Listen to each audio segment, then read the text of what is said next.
Et bonjour à tous et bienvenue sur ce nouvel épisode de Y a-t-il un pilote dans le manga? C'est le podcast qui décrypte les premiers chapitres des mangas.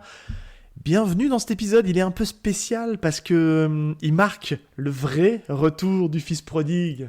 Longtemps recherché, longtemps j'ai posté des annonces, longtemps j'ai envoyé une bouteille à la mer sans réponse. Et un jour, par miracle, il a popé dans mes DM, il est venu et il m'a dit: et si on enregistrait un podcast? Yes. C'est Hello. le retour. Et le Bonjour. retour du petit Val. Oh là là, salut mon Back Val, from the comment dead. ça va? Yes, Eh oui, ça fait plaisir. tu m'as réinvoqué, tel un fantôme. T'inquiète, on Ouais. fait des petites blagues méta T'inquiète, voilà, pour l'épisode. je t'ai exorcisé exactement pour que tu viennes. Ah, c'est pas Ouais. vraiment des exorcistes, hein. Enfin, on y Non. reviendra. Bref, je m'écarte. Comment ça va, mon petit Val, depuis ce temps? Enfin, Ben ça va, c'est- bonjour à tous, bonne année, meilleurs vœux évidemment. Après combien? Je sais pas, 6 mois peut-être, un peu plus d'absence? Non, je sais pas combien de temps ça fait. Non, que un peu moins, parce qu'en fait, Un peu moins. officiellement, ta dernière apparition publique, entre guillemets, dans le podcast, c'était pour plus tôt. C'était donc au mois de septembre. Ouais, Donc, tu vois, qu'on a c'est pas enregistré non en plus- septembre, ouais. Ouais, donc ça fait Non, 4-5 on mois. on l'avait enregistré au mois de juillet, mais Ah fin oui, juillet, juste avant les vacances. Mais on l'avait sorti au mois de c'est septembre. Et vrai. c'est pour ça que je dis, toi, ta dernière apparition publique. Non, Ouais. t'as pris ta petite pause. Ça a failli se faire en fin d'année. Congé On a sabbatique. failli faire un petit épisode de Noël, mais on n'a pas pu finalement, parce que les Non, astres n'étaient pas compliqué. alignés. Et puis il fallait que ça vienne de toi, voilà. Et c'est venu de toi. C'est venu de moi, ouais. Ouais. J'ai ressenti un besoin d'enregistrer un petit podcast là en ce début d'année.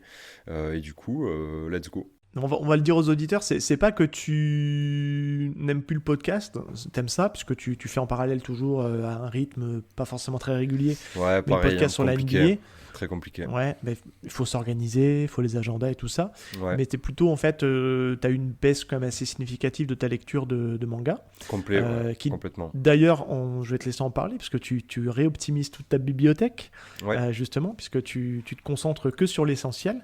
Au moment d'enregistrer cet épisode, on peut le dire aux auditeurs, je sais pas quand je vais le sortir, mais il arrivera très certainement. L'épisode qu'on va enregistrer, qui n'est pas encore enregistré, va sortir avant. C'est compliqué pour la timeline, mais on prévoit peut-être un petit one-shot tous les deux sur un manga qu'on attend tous les deux, avec peut-être un invité. Voilà, complet. je tease, mais vous l'avez peut-être déjà entendu au moment où sort cet épisode. Bref. Mais en tout cas, ouais, t'optimises ta bibliothèque, je crois, il me semble, hein. C'est ça, hein. Ouais. Bah, en fait, là, avec la nouvelle année, je me suis dit, bon, vas-y, ça serait bien que je me remette un petit peu à lire. J'avais perdu le goût de la lecture et l'envie de lire des trucs. En fait, je lis toujours, comme j'en parlais, hein, les scans de One Piece, voilà, quand ça sort sur Manga Plus, tout ça. Mais, euh, mais après, sur les séries que je suivais et que j'avais dans ma bibliothèque, j'ai quand même beaucoup arrêté tout ce que je lisais, quoi. Les Aoashi, Kaiju, plein de trucs. Il n'y a que Jujutsu Kaisen que je continue parce que j'aime bien l'arc dans lequel on est là actuellement, l'arc de la traque sanguinaire, je crois, un truc comme ça. Euh, Il me semble que c'est ça, ouais. mais et c'est à peu près tout, et donc pas le goût de la lecture. J'ai pas mal de trucs en cours que voilà, j'ai trop de retard. Typiquement à Awashi, je suis au tome 10, on arrive au tome 20 là bientôt. J'ai beaucoup trop de retard sur l'œuvre et je me sens pas financièrement et en termes de motivation de continuer. Donc je me suis dit, voilà, 2024, on fait du vide. On va plus chercher la qualité que la quantité. Donc C'est ça. je tège pas mal de séries que j'ai en cours. Donc je suis allé sur Vinted et puis j'ai mis plein de trucs sur Vinted. Et donc là je suis en train de faire du tri. Je On brade. mettra peut-être ton lien Vinted pour que les gens aillent t'acheter tes mangas. Ouais, Pourquoi pas? ouais, je sais pas si ça Ils va sont encore vraiment vous dispo d'ici là. intéresser parce que c'est des premiers tomes, c'est pas des mangas très cotés entre guillemets, c'est bon voilà, des gros shonen, Non, mais je pense qu'il y a toujours des acheteurs pour des trucs à vendre, hein, donc tu sais, ouais, hein, ouais, c'est... ouais.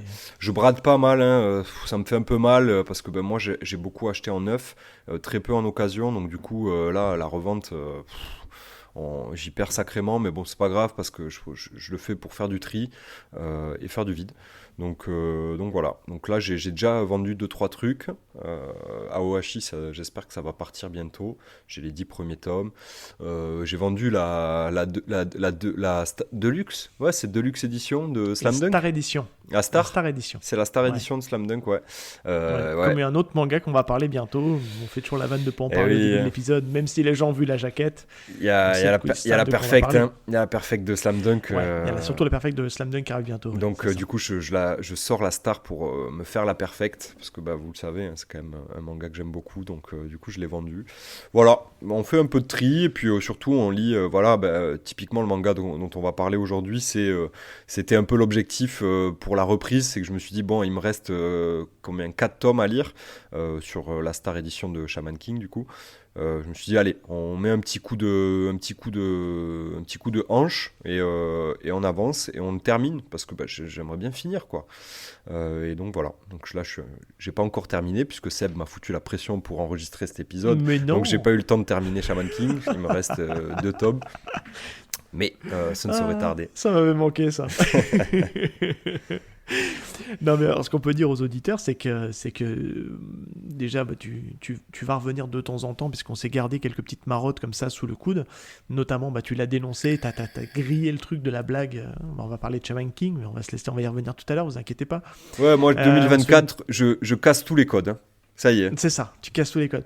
Mais on a prévu d'autres choses. Il faudrait il y a des gros sujets, on se dit, ah, ça peut être bien de le faire un peu en mode un peu récurrent.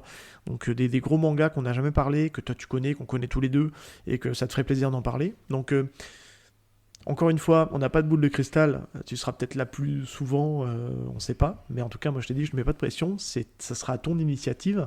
Et puis derrière, on n'est pas à l'abri de faire un petit one-shot, un de ces quatre sur un anime ou des trucs comme ça, tu vois. Enfin, encore une fois, c'est surtout que, comme on disait, on n'a pas le même rythme de lecture.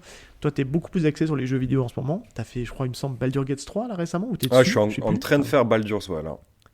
Voilà. Ouais, Donc, je ça fais prend pas mal du temps. de On sait que c'est jeux chronophage. dernièrement, ouais. C'est ça. Mm. Et moi, je joue pas trop en ce moment, donc tu vois, c'est à mon grand désarroi, hein. J'aimerais plus jouer, mais je peux pas tout faire. Je peux pas y regarder des films, lire des mangas, des séries télé, etc. Enfin bref, Ouais, c'est compliqué. c'est compliqué. Ouais. Ouais. Est-ce que du coup, toi, pour bien démarrer ce nouvel épisode tous les deux, est-ce que tu as une petite reco, lecture, peut-être pas lecture, mais visionnage, peut-être un animé ou je sais pas, Ouais, ça. bah du coup, quand même, je regarde quand même quelques animes. Notamment, bah, moi j'aime bien regarder les gros shonen que je suis du coup en manga. Donc Jujutsu Kaisen, la dernière saison là, qui est sortie fin d'année Tu les dernière. regardes en français, hein, il me semble de mémoire. Ouais, voilà, Tu es donc vachement très j'ai VF, toi, pas. Ouais, précisé quand même. moi je Ouais. regarde exclusivement en VF, donc c'est plus long, c'est chiant, hein, parce qu'on est toujours à la bourre. T'es Mais en moi, je décalage par rapport à tout le monde, mais c'est pas Ouais, grave, quoi. j'ai fait une overdose, moi, de la VOST. Alors, je vais peut-être me faire lapider, hein, mais moi, je fais une overdose Je suis un peu de ton avis. Ouais, bah ouais, je comprends. Et puis, je suis tellement fan des comédiens de doublage que j'ai trop envie de leur donner de la force. Donc, du coup, je regarde qu'en VF. Et donc, Jujutsu Kaisen, je crois qu'il me reste quelques épisodes, parce que bah, du coup, je les regarde pas. Enfin, je suis pas assidu, et c'est très compliqué de trouver les dates de sortie des épisodes en VF. Il y a quasiment aucune info sur Internet pour savoir quand est-ce qu'ils vont adapter ou pas. Donc bon, il faut le faire un peu au petit bonheur la chance et regarder de temps en temps ce qui sort. Donc ouais, Jujutsu Kaisen, donc l'arc Shibuya là, qui s'est conclu, hein, je crois. Donc là, je suis en train de terminer, il me reste que quelques épisodes. Bon, de toute façon, moi je l'ai lu, donc je suis pas très surpris, mais par contre, l'animation est vachement cool. Et Ouais. Bleach, pareil. Bleach, j'ai Ouais, regardé Bleach. la saison 2 de la Thousand Year Blood War, qui est très très cool, parce que bah, moi je le découvre, hein, Tu connaissais pas, du coup. j'en C'est ai ça. parlé plusieurs Ouais. fois et tout. Ouais, c'est hyper intéressant avec Yuwabaha, qui se Et bat ouais, contre la un Division personnage un peu 0. cheaté, mais oui, oui. C'est très très cool, hein. Honnêtement, Ah oui, bah oui. vachement bien animé, ça tue.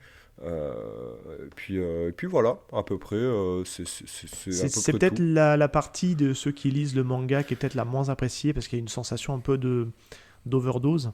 Et surtout que, ben, tu sais, le dernier gros combat dans les Arrancars et compagnie contre un certain Aizen pouvait sonner comme une fin de manga, puisqu'en fait, une fois que Star Class termine, en fait, on retrouve nos héros qui retournent un petit peu à leur vie de tous les jours. Ouais, Et ouais, c'est ouais. là que redémarre justement ce nouvel arc, qui est adapté aujourd'hui en anime. Mais je trouve que moi, il a des qualités quand même, tu vois. J'ai vraiment hâte un jour d'en parler. On s'était dit, hein, qu'on le ferait.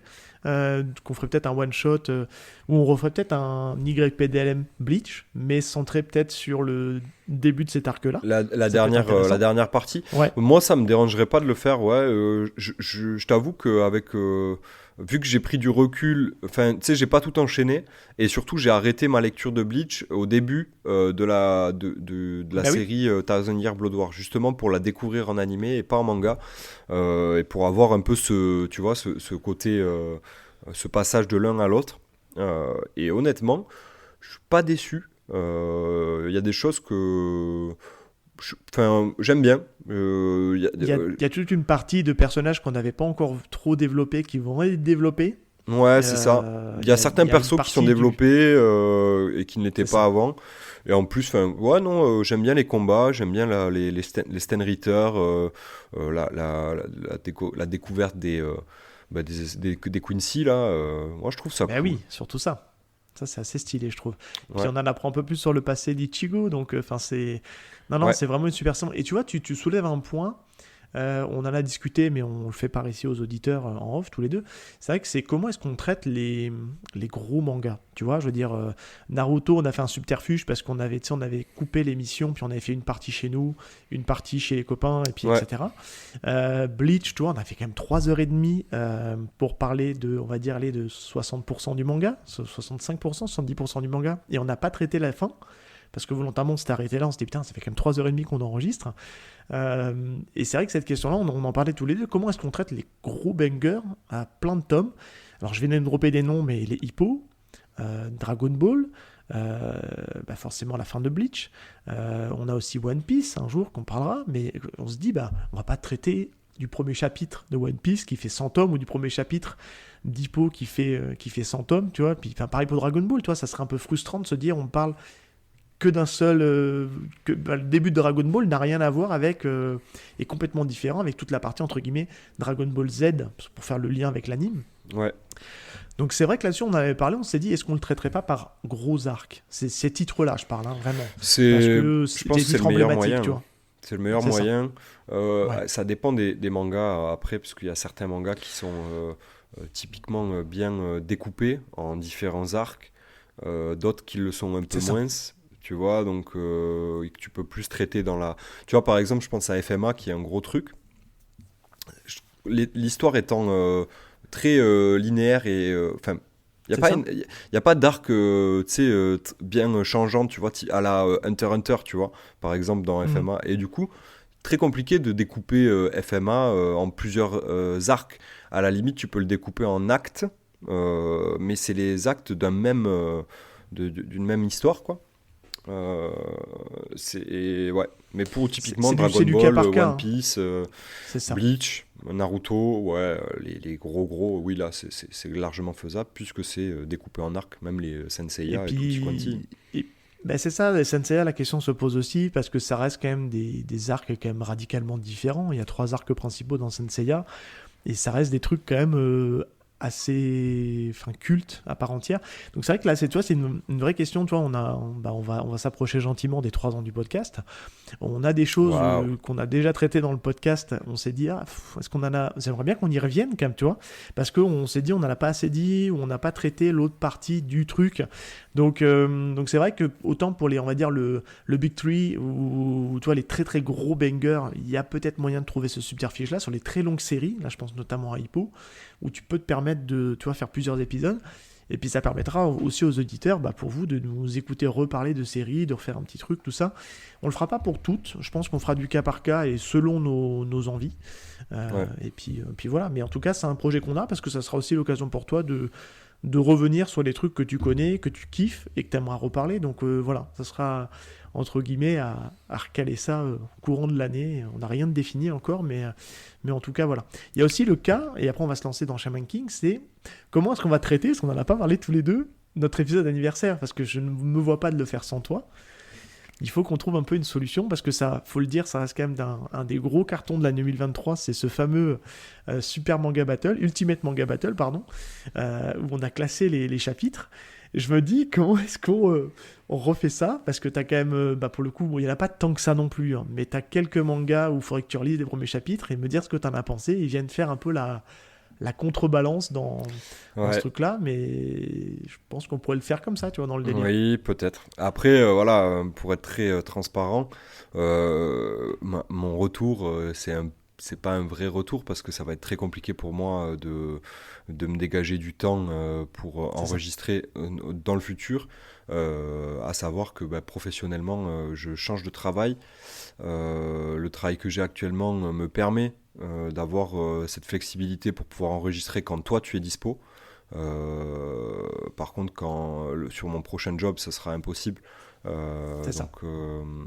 Donc ça va être très compliqué. Moi, je serai dispo Non, mais que on quand arrivera. toi, t'es pas dispo, et du coup, on trouvera C'est pas de ça. créneau, je pense. Ça va être très très compliqué, ou alors exceptionnellement. Donc on verra, hein, mec, hein, on verra. Puis Non, mais bon, encore une fois, franchement là-dessus, il n'y a pas trop de prise de tête on s'était dit qu'on allait gérer comme ça maintenant. Et écoute, ça le fait plutôt bien. Moi, je continue à avancer, à produire un peu du contenu en espérant que ça plaît toujours aux éditeurs. Je suis très content de faire cet épisode-là avec toi en tout cas et de parler de ce manga qui t'est cher. Et on va revenir un peu sur un peu le passif que j'ai avec Shaman King, parce que tu l'as name droppé juste avant. Bon, tu m'as parlé de Bleach, il faut que je parle du coup de mon truc, je vais faire très rapide. C'est une lecture que j'ai eue en médiathèque. Ça s'appelle Dynamic Heroes. C'est édité chez Izan Manga. Pourquoi médiathèque? Parce que clairement, c'est des mangas qui coûtent un peu cher quand même. Ça ouais. coûte, Combien? je crois que c'est du truc 34-35 euros. C'est du format presque BD avec une couverture en dur, en carton dur. Et c'est vrai que moi, je sais pas ce que t'en penses, mais j'ai un peu de mal à lire à l'envers avec des formats grands et des formats surtout avec une couverture en dur. Parce que toi, Du le coup, manga, tu peux à le l'envers, plier. quand tu dis à l'envers, Bah, c'est à tu le format l'envers pour. japonaise, tu vois. Ah, Quand je ouais, dis ok. BD, c'est sens français. Et quand je dis à l'envers, c'est parce que dans le sens où pour moi, c'est un format BD, mais qui se lit en format japonais. Et qu'est-ce que c'est Dynamic Heroes? C'est assez compliqué en fait de le résumer, mais grosso modo, c'est un peu le Avenger de l'univers de Gonagai. Alors, Gonagai, créateur de Mazinger, de Devilman, Goldorak, Chérimiel, etc. Tous ces gens-là, en fait, se retrouvent en fait ensemble pour combattre une menace qui arrive sur Terre, alors que Actarus et Phénicia, eux, sont retournés sur leur planète natale.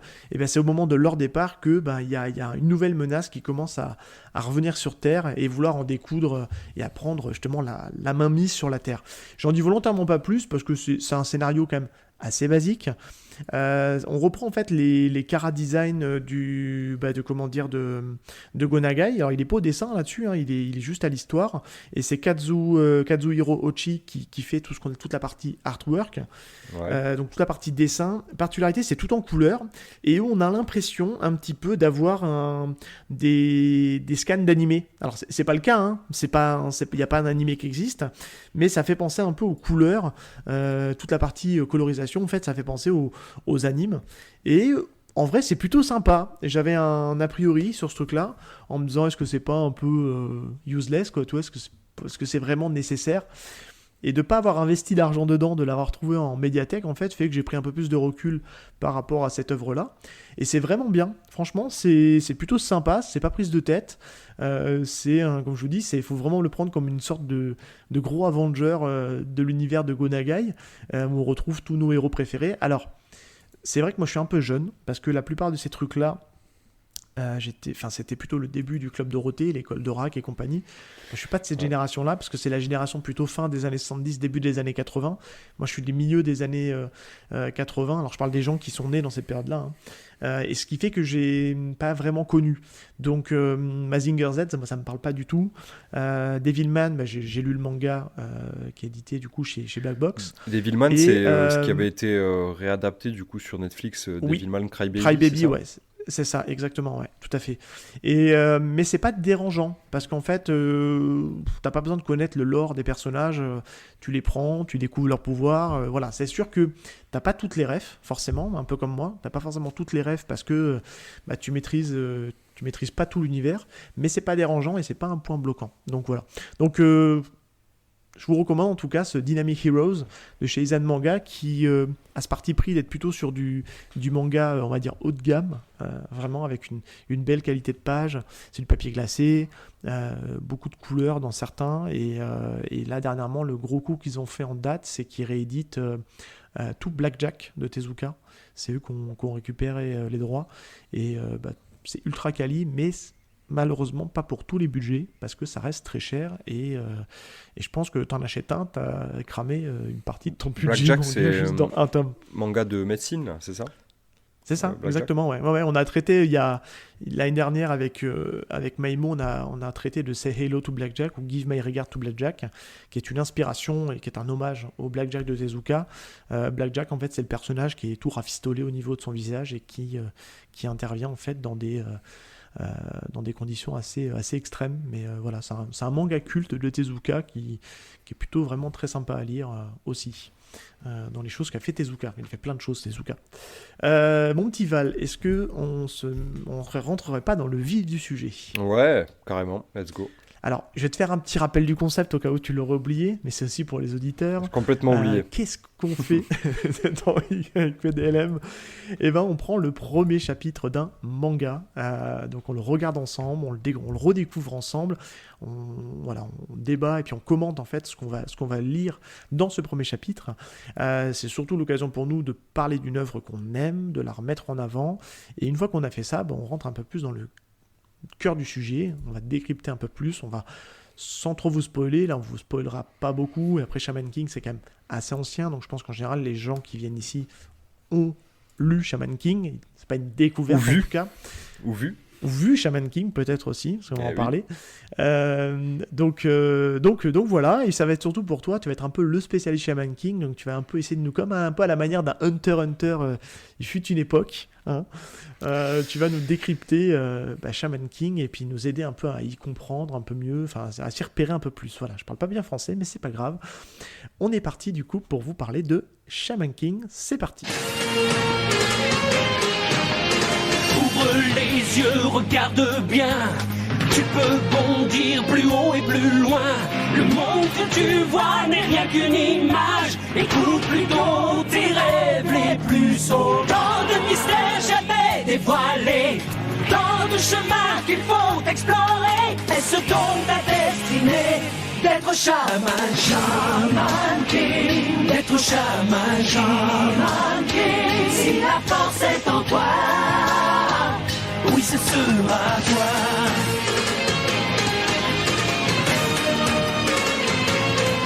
Tu éclaireras la terre d'une toute autre lumière, et tu te battras jusqu'en enfer, par le feu et par le fer, pour être chaman, Shaman King.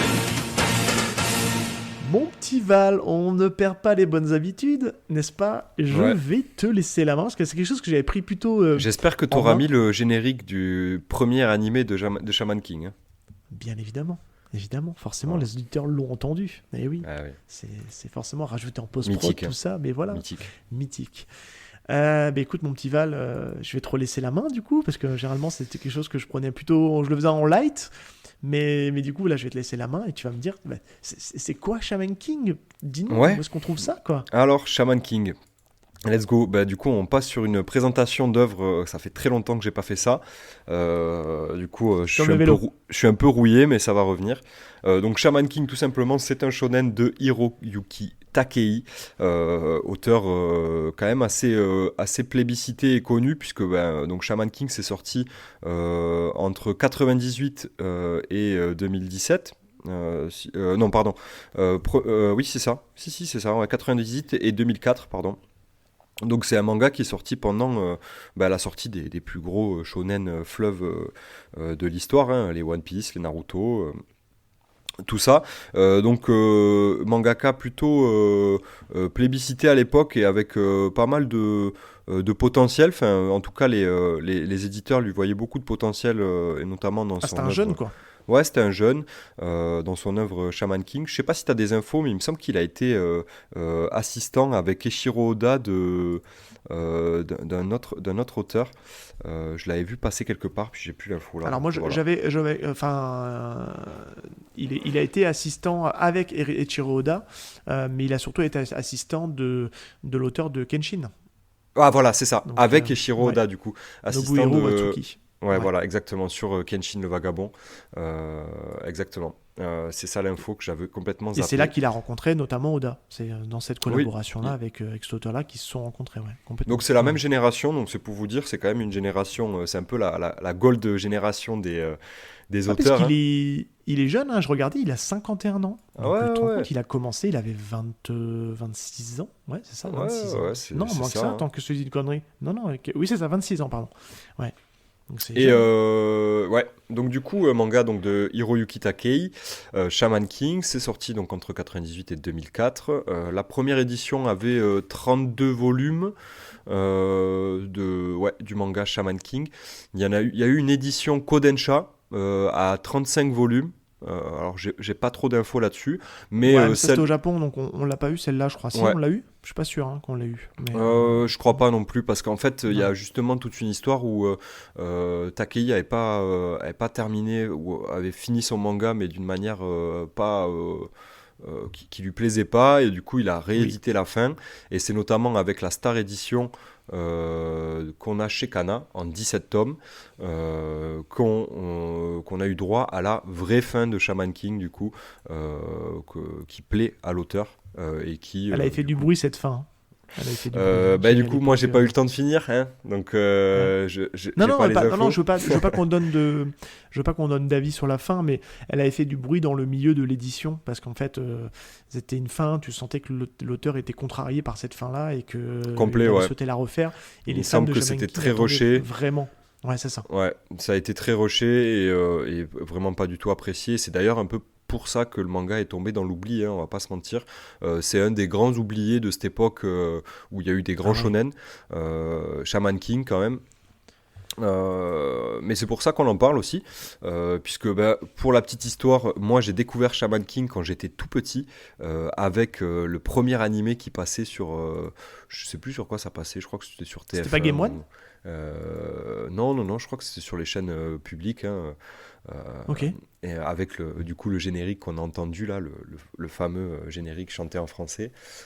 Et moi j'étais trop fan de Shaman King quand j'étais petit, je trouvais ça juste dingue. C'est peut-être un des premiers mangas que j'ai vu en anime du coup, parce que j'étais tout petit. Et ça m'a fait vraiment plaisir de m'y remettre. Donc ouais, il y a eu un premier anime et l'anime a été réédité, qui a été, enfin, du coup, le premier anime a suivi un peu, puisqu'il date de 2000, il date de quand 2001-2002. Oui. Il y a que 64 épisodes. Du coup, l'anime est vraiment retranscrit pas très bien le manga. En tout cas, il retranscrit bien la première partie, mais il me semble que la fin, c'est pas trop ça, quoi.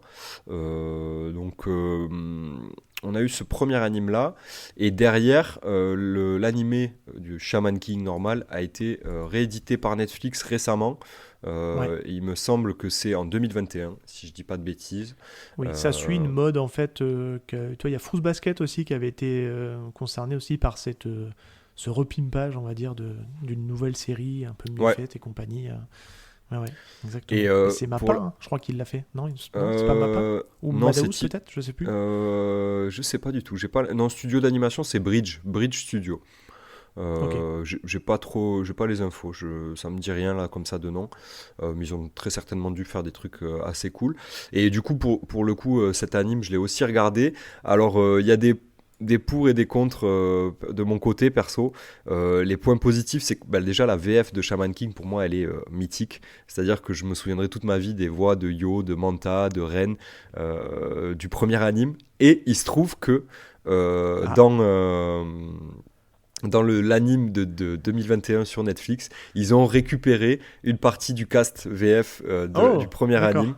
Et ça m'avait vraiment choqué quand j'ai regardé sur Netflix parce que j'étais là, mais putain, mais merde, c'est la vraie voix, mais c'est pas vraiment la même. Enfin, en fait, c'est le même Ah oui. doubleur, Le mec a mais la changé voix de un peu voix, changée. Forcément, Ah oui, en oui. 20 ans, sa voix a évolué, mais ils arrivent à retrouver quand même le teint et le ton des persos. Notamment Manta, c'est assez bien, et Ren aussi. Et on a d'autres comédiens de doublage qui viennent doubler certains personnages, notamment Ryu. C'est pas le même, et Ryu est doublé par Adrien Antoine, je crois. Ah, c'est une Euh, bonne voix aussi, Adrien ouais, Antoine. Moi, ça me plaît ouais, d'entendre ouais. Adrien Antoine, franchement. Ouais, surtout sur Ryu, c'est assez cool. Donc voilà. Adrien Antoine, on est d'accord que c'est la voix de Thor, hein, C'est la voix de si je dis Thor, pas de de bêtises. Henry Ouais, c'est Cavill. ça. Ouais. Exactement, c'est ça. Euh, Ouais. du coup, ça c'est pour la partie anime. Qu'est-ce que j'ai oublié? Parce que je le fais vraiment en loose day là, Seb. Est-ce que j'ai oublié de Non, dire non, des mais t'as choses? tout dit. 32 Si tomes, voilà, on est on peut dire que plutôt. Takei a donné suite à son manga. Il y a Oui, 2 suites de Shaman King. Il y a Shaman King Flowers, qui est la suite directe, je crois, avec du coup, je crois que c'est les enfants des persos principaux de Shaman King. C'est sorti en 2012-2014. Il y a que 6 volumes. Et après, tu as la suite de Shaman King Flowers, qui s'appelle Shaman King The Superstar, qui est sorti en 2018 et qui est en cours de parution encore. qui est Et c'est toujours en toujours cours, ouais, Takei. tout à fait. Donc en fait, Ouais. Takei est vraiment fan de son univers, hein. Vraiment, il C'est le sa pousse, hein. licence où il a du mal à décrocher, quoi. Enfin, toi, Ouais, il est. complètement. Voilà, c'est- Mais Mais après, après, je pense sans qu'on pourra compter, sans on pourra en compter, parler dans Shaman King, hein, mais c'est particulier, c'est assez space, un peu comme univers. Du coup, c'est ça ça. m'étonne pas qu'il continue, tu vois. Sans compter les dérivés auxquels il n'y a pas forcément toujours participé, des one-shots, les trucs un peu préquels, tout ça. Enfin, c'est un univers qui est quand même très, comment dire, dense. On n'a pas tout eu en France, hein, Ouais. de ce qui est sorti au Japon. C'est peut-être pas un mal, parce que je pense que ça aurait pas forcément fonctionné. Honnêtement, j'ai aucune info. Alors, je sais que c'est un manga qui a quand même bien marché au Japon, parce qu'il fait partie quand même. Il est dans le top des mangas les plus vendus, hein. Après, je me demande si ça a eu le même impact en France, tu vois, en termes de vente. C'est ça que je me pose comme question. Tu vois. Je sais, je pourrais pas te dire, je pense pas, honnêtement, mais en fait, c'est souvent un manga oublié, en fait, Shaman King. Il y a pas mal Ouais, de gens c'est qui ça. connaissent, qui ont peut-être commencé, comme par exemple toi, tu t'y étais vite fait intéressé à l'époque, mais tu t'avais lâché très vite parce que, en même temps, à l'époque où Shaman King sortait, il fallait aussi lire Naruto, il fallait lire C'est ça. Bleach, il fallait lire One Piece, il fallait lire. Et c'était Alors, en overdose fait, de et c'est shonen déjà Neketsu, quoi. c'est ça, en fait, le problème le problème de Shaman King, c'est qu'il a été déjà, à son époque, noyé dans la masse. Et déjà sur un marché qui n'était pas spécialement mature, parce qu'aujourd'hui, je pense que le marché du manga en France est assez mature. Carrément. Au Japon, ça fonctionne parce qu'ils lisent des mangas depuis la nuit des temps. Nous, c'était la période des années 2000 où on n'avait pas forcément toujours le budget, il y avait beaucoup de sorties, mais fallait faire un choix. Moi, je sais qu'à l'époque, j'avais acheté les 5 premiers, j'avais bien aimé, mais j'avais fait un choix. Et tu vois, naturellement, elle est tombée un peu à l'oubli. Et c'est vrai que c'est toi, par le biais de l'anime, tu l'as découvert comme ça, tu l'as repris en perfect, et c'est la Star Edition, plus que la perfect d'ailleurs. C'est le même format que celle de Slam Dunk, alors pas la nouvelle qui vient de sortir, mais celle juste avant. Donc c'est un format recalibré en chapitres, etc., et en format plutôt classique. Et c'est vrai que j'ai remis le nez dedans. Et en vrai, c'est cool, quoi. Et je me dis, Bah c'est oui. vrai que c'est dommage parce que c'est un manga oublié et qui a de belles qualités. Mais on va en Mais parler, justement. honnêtement, c'est un peu ça le truc. Je pense que il a été noyé dans la masse à l'époque et puis il pouvait pas Bah faire oui. concurrence avec les énormes mangas qui sont sortis à cette période-là. Mais à cette époque-là, on savait pas encore ce que deviendrait Naruto ou ce que deviendrait One Piece. Bah oui. Donc évidemment, il a pas eu de chance. Et un peu à la manière d'un Bleach, tu vois. Mais Bleach a quand même réussi à sortir son épingle, à sortir son Ouais. épingle du jeu à cette Il fait époque-là. partie quand même du Big Three, hein, donc c'est pas Oui. pour rien. Puis Mais tu et vois, ça a Bleach est rayonné en tout. France aussi, quoi. Est toujours un peu sous-estimé par rapport Ah oui, aux complètement. deux énormes cadors que sont Naruto et One Piece. Et typiquement, Shaman King, pareil, tu vois, je pense qu'il a eu un traitement il a pas eu de cul, en fait. Il n'est pas sorti à la bonne période, alors que il avait un potentiel. Après, on en parlera dans le reste de l'épisode. Il a quand même aussi pas mal de défauts, mais il a aussi beaucoup de choses qui plairaient aujourd'hui, et qui plaît du coup. Si ça sortait aujourd'hui, il y a beaucoup de choses, de points positifs qui en fait un manga très, c'est ça. très viable. Il s'inscrit... Alors, il y a la série, il y a la suite là, qui, comment dire, est toujours en cours de parution dans le Weekly Shonen Jump. Je crois qu'il est toujours édité là-bas, si je dis pas de bêtises. Ouais, je me semble aussi, ouais. Mais pour autant, on est dans une période où, tu vois, c'est l'exorcisme qui cartonne. Je pense notamment à JK, etc. Enfin, tu vois, il aurait peut-être eu sa place, tu vois, parce que entre Shaman et exorcisme, j'ai fait un petit lapsus. C'est dans Shonen Magazine Edge que c'est édité, Shaman King de Superstar, le dernier, le truc qui est en cours de parution. Autant donc pour c'est moi. plus, Donc, c'est du coup, plus dans le Jump. C'est la Kodansha qui a récupéré le truc, ouais. Ok. C'est ça. Alors qu'avant, c'était la Shueisha qui avait la série principale. Mais ce que je veux dire, c'est que ça aurait pu, entre guillemets, pu s'inscrire dans cette mouvance où les revenants, les trucs comme ça sont à la mode, tu vois. Donc, non, bref. Ouais. Est-ce que tu te sens de pitcher l'œuvre ? Oui, tout simplement, je vais prendre la 4e de couve de la Star Edition et je vais la lire. Voilà, on se fait plus chier en 2024. Et on va voir si elle est proche de celle que j'ai moi aussi dans ma. On va le dire aux auditeurs. Toi, ton matériau de base, donc c'est la Star Edition, et moi, c'est l'édition que j'avais déjà de l'époque, qui est actuellement la première, en commercialisation. Hein. La première. On va pouvoir comparer les pitchs, voir s'ils ont fait évoluer les pitchs. Tiens, on fait ça en live. Vas-y. Pour moi, c'est la même, je pense. Alors, Yo Asakura, jeune garçon à l'allure nonchalante, se révèle être un chaman qui communique avec les morts. Il est à la recherche d'un fantôme pour devenir un jour Shaman King, seul être qui puisse fusionner avec le Great Spirit et ainsi obtenir une puissance sans limite. Mais pour cela, il devra participer au Shaman Fight, tournoi ayant lieu tous les 500 ans qui détermine le Shaman King. Et pour y parvenir, il devra affronter d'autres chamans et leurs esprits dont les motivations ne sont pas aussi nobles. 3 petits points, j'aurais rajouté que les siennes, mais bon. Oui, c'est vrai. Et tu vois, c'est différent. Moi, j'ai en gras, donc j'ai la tagline, un palpitant manga qui met en scène un héros, ses amis et des fantômes du monde entier. Ça, c'est la. Ah ouais, c'est de notre époque. Hein. Et attention, le résumé, c'est pas tout à fait la même parce qu'il en dit moins que toi pour le coup. Les chamans ont le pouvoir de communiquer avec les esprits. Yo brigue le titre du Shaman King. Aidé par ses amis et par Amidamaru, un esprit samouraï de plus de 600 ans, il affronte de bien périlleuses épreuves. Ouais. Et c'est tout. Tu vois, c'est light, hein. En fait, disons que le pitch de la Star Edition va plus pitcher le manga en lui-même. Oui. Là où toi, ça va pitcher plus la première partie, le début, quoi. Ouais, parce que est-ce qu'ils avaient... je pense qu'à l'époque, ils avaient déjà toutes les infos, donc peut-être qu'ils voulaient... Je ne sais pas, bref. Non, parce qu'à l'époque, le manga était en cours de parution. Je ne sais pas s'il avait encore la vision de ce qu'allait être la globalité de l'œuvre Shaman King, puisque on va très vite en parler, mais Shaman King, c'est un tournoi. C'est ça. Peut-être pas du premier tome, allez, on va dire du tome 5 au tome 34, du coup, dans la première édition, c'est un tournoi. Voilà. Ouais, avec c'est une de ces grosses. On va en parler dans la partie décryptage, d'expliquer comment est mis en place la narration, etc. Parce qu'il y a quand même pas mal de choses à dire.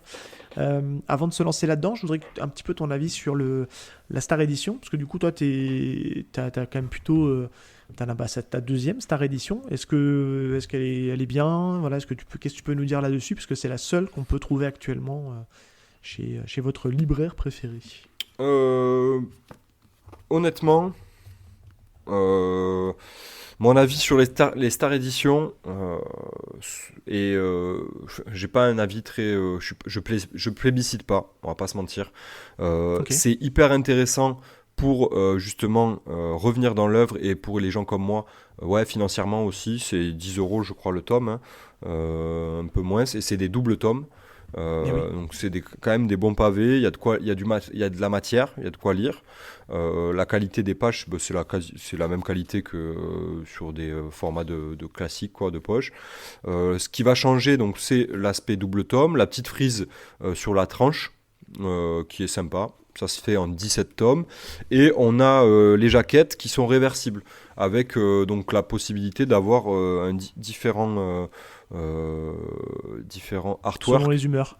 Ouais. sur la jaquette. Ouais, en fait, même moi, j'ai tourné certaines jaquettes parce que je préférais les artworks qu'il y avait de l'autre côté que sur la jaquette de base.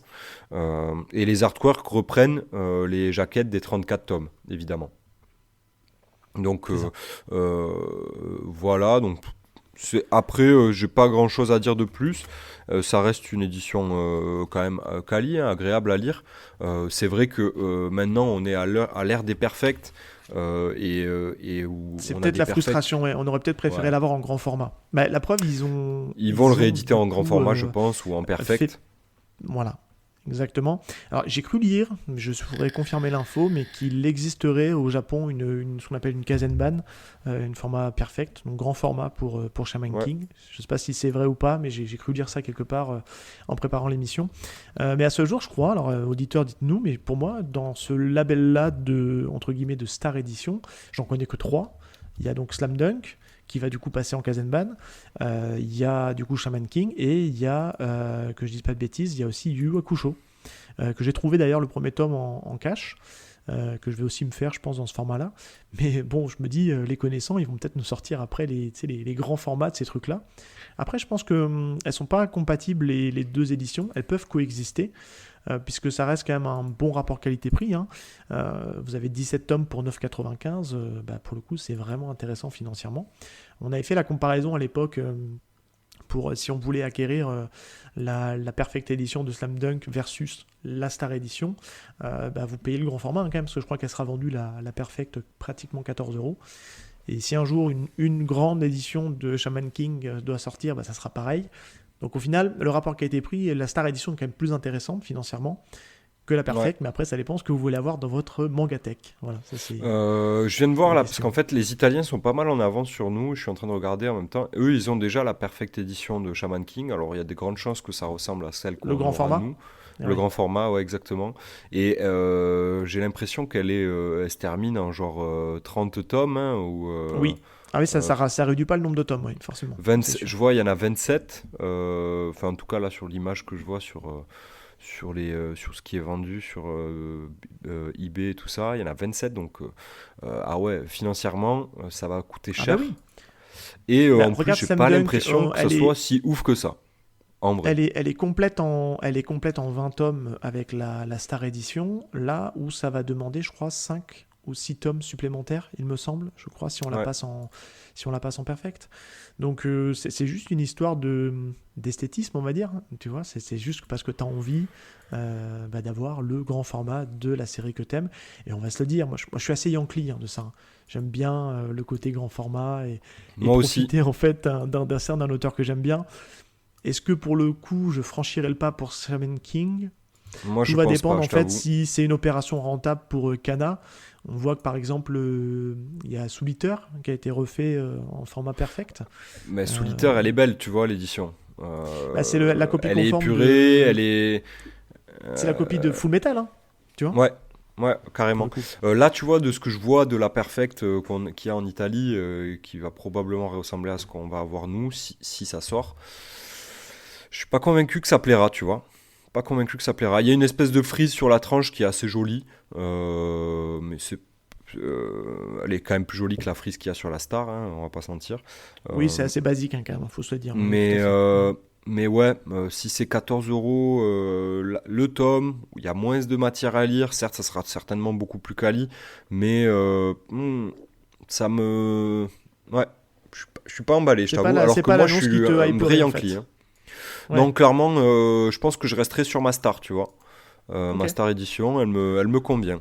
Ouais, Elle tu me ferais pas convient le bien. move de Slam Dunk en tout cas. Mm. Non, clairement pas. Clairement pas. Bon, Euh, parce que écoute, j'aime bien, impeccable. parce que tu vois, j'aime pas trop la typo du titre avec la petite couronne sur le King. Moi, j'aime bien la typo OG, quoi. Shaman King avec les petites flammes. Euh, ouais, Ouais, le côté je un sais peu pas. ésotérique quoi. Ouais, Le chaman comme on peut le voir, ouais. Ok. Ouais. exactement. Côté un peu limite indien, tu vois. Enfin, ça fait penser un peu à ça. Ben ouais, Mais ouais, dessus. il y a cet esprit-là dans Shaman King, hein, donc voilà. Mais c'est ça.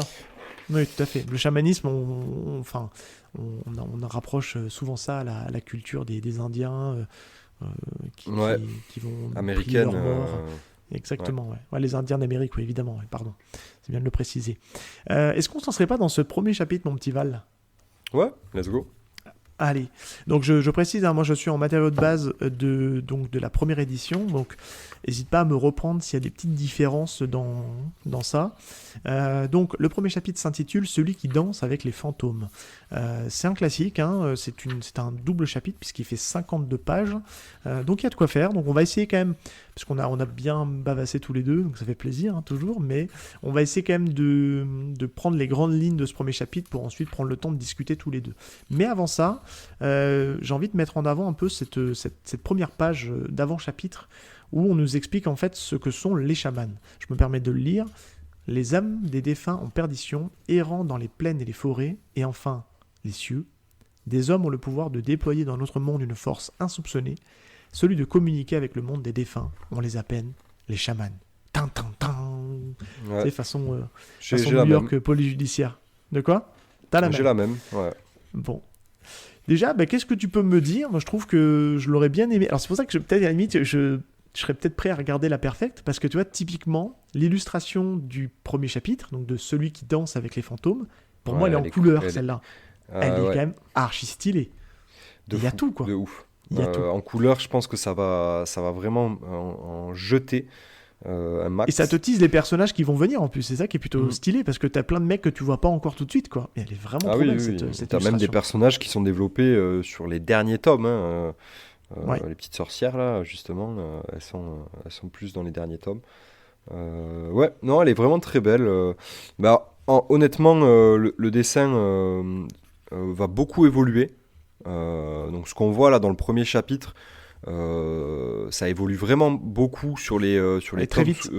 les tomes, ouais, très très vite sur les tomes suivants, où les chara-design seront toujours très reconnaissables, mais un peu plus, comment dire, maîtrisés, un peu moins cartoon. Là, ça Oui. va. Tu On a un penses à premier Manta ? tome qui est, ouais, Manta, même Yo, hein, Manta et Yo, ils ont un traitement qui est très cartoonesque, tu vois, avec des grands yeux, la manière dont c'est dessiné, tu vois, plus enfantin, on peut dire ça, peut-être. Il a Cartoon. un côté très chibi, tu sais, Ouais, Manta. Manta, ouais, Je trouve ouais, que de ouf. c'est... Alors, chibi, pour les personnes qui découvrent, c'est les versions réduites ou les versions bébés. Comment dire, on a vu beaucoup ça dans Dragon Ball, où des fois on nous mettait les personnages en version chibi ou en version SD, tu sais comment on dit. Mais là, c'est plutôt Ouais. version chibi. Enfin, il est assez atypique, hein, Manta. Enfin, on va y revenir. Mais oui, je suis d'accord avec toi. Oui, le design évolue. Après, moi, je trouve que son dessin est... Déjà, là-dessus, tu as déjà une bonne étendue de sa qualité de dessin. Et Ouais, c'est vrai carrément. que je trouve que il me fait Il a une beaucoup patte. penser... il a une patte, même si je trouve qu'il est très académique, et il fait beaucoup penser à... on sait d'où il vient, mais il me fait aussi beaucoup penser un peu au trait de Mashima, donc l'auteur de Fairy Tail, de Rave. Il y a un peu cette même patte-là, tu vois, de cette école-là, de cette façon de dessiner. On Alors, sent qu'il est- peut-être dans le dessin, ouais, je te rejoins. Par contre, dans le traitement des personnages, pas du tout. Ah, c'est un peu différent. Non, mais complètement. Oui, non, mais complètement. Et tant mieux, d'ailleurs. Je vois très bien où tu veux en venir, on va y revenir. Et bien écoute, on commence ce premier chapitre avec un tout petit personnage court en taille qui se presse parce qu'il est en retard à cause des cours du soir et qui va louper le dernier train. Et donc justement, pour éviter de le louper, il décide de prendre un raccourci. Et ce raccourci, c'est quoi ? C'est de passer par le cimetière. Et là, il va croiser un mystérieux personnage en train de regarder les étoiles et d'avoir un air un peu pensif. Elle est trop belle, et cette pareil, page. Elle est magnifique, ouais, elle cette est page. magnifique. Et puis encore une fois, on voit l'ancrage particulier et on peut supposer que c'était peut-être en couleur à l'époque. C'était peut-être des pages couleurs pour justement te mettre... Ah, ouais, peut-être, ouais. On le voit, hein, je trouve que maintenant on arrive à cramer quand tu sens que ça a été mis en noir et blanc et que potentiellement ça aurait pu être de la couleur. Parce qu'après, une fois que tu as passé et que tu rentres vraiment dans l'histoire, c'est là que tu te dis, ok, c'est pas tout à fait la même colorisation, quoi, même en noir et blanc. Oui, puis t'as des cases où il y a quasiment aucun arrière-plan, donc c'est blanc. Juste t'as le perso qui char ou certains persos. Oui, donc clairement, ouais, on sent que là, il y avait sûrement de la couleur, ou qu'il y en aura certainement peut-être dans la perfecte. Hein, ce serait pas étonnant. Si un jour il y a une perfecte, complètement. Et donc Ouais. justement, donc là c'est le personnage de Manta, même s'il n'est pas officiellement présenté, qui va croiser le personnage de Yo, qui est particulier puisqu'il est en sandales avec un casque sur les oreilles et il est en train justement de regarder les étoiles et il interpelle le personnage de Manta et qui lui dit viens, on va regarder les étoiles ensemble et il met tous ensemble et lui il comprend pas, mais en fait oui, c'est avec ceux du cimetière. Et c'est la manière en fait d'introduire en fait la capacité en fait du personnage de Yo à pouvoir communiquer avec les morts.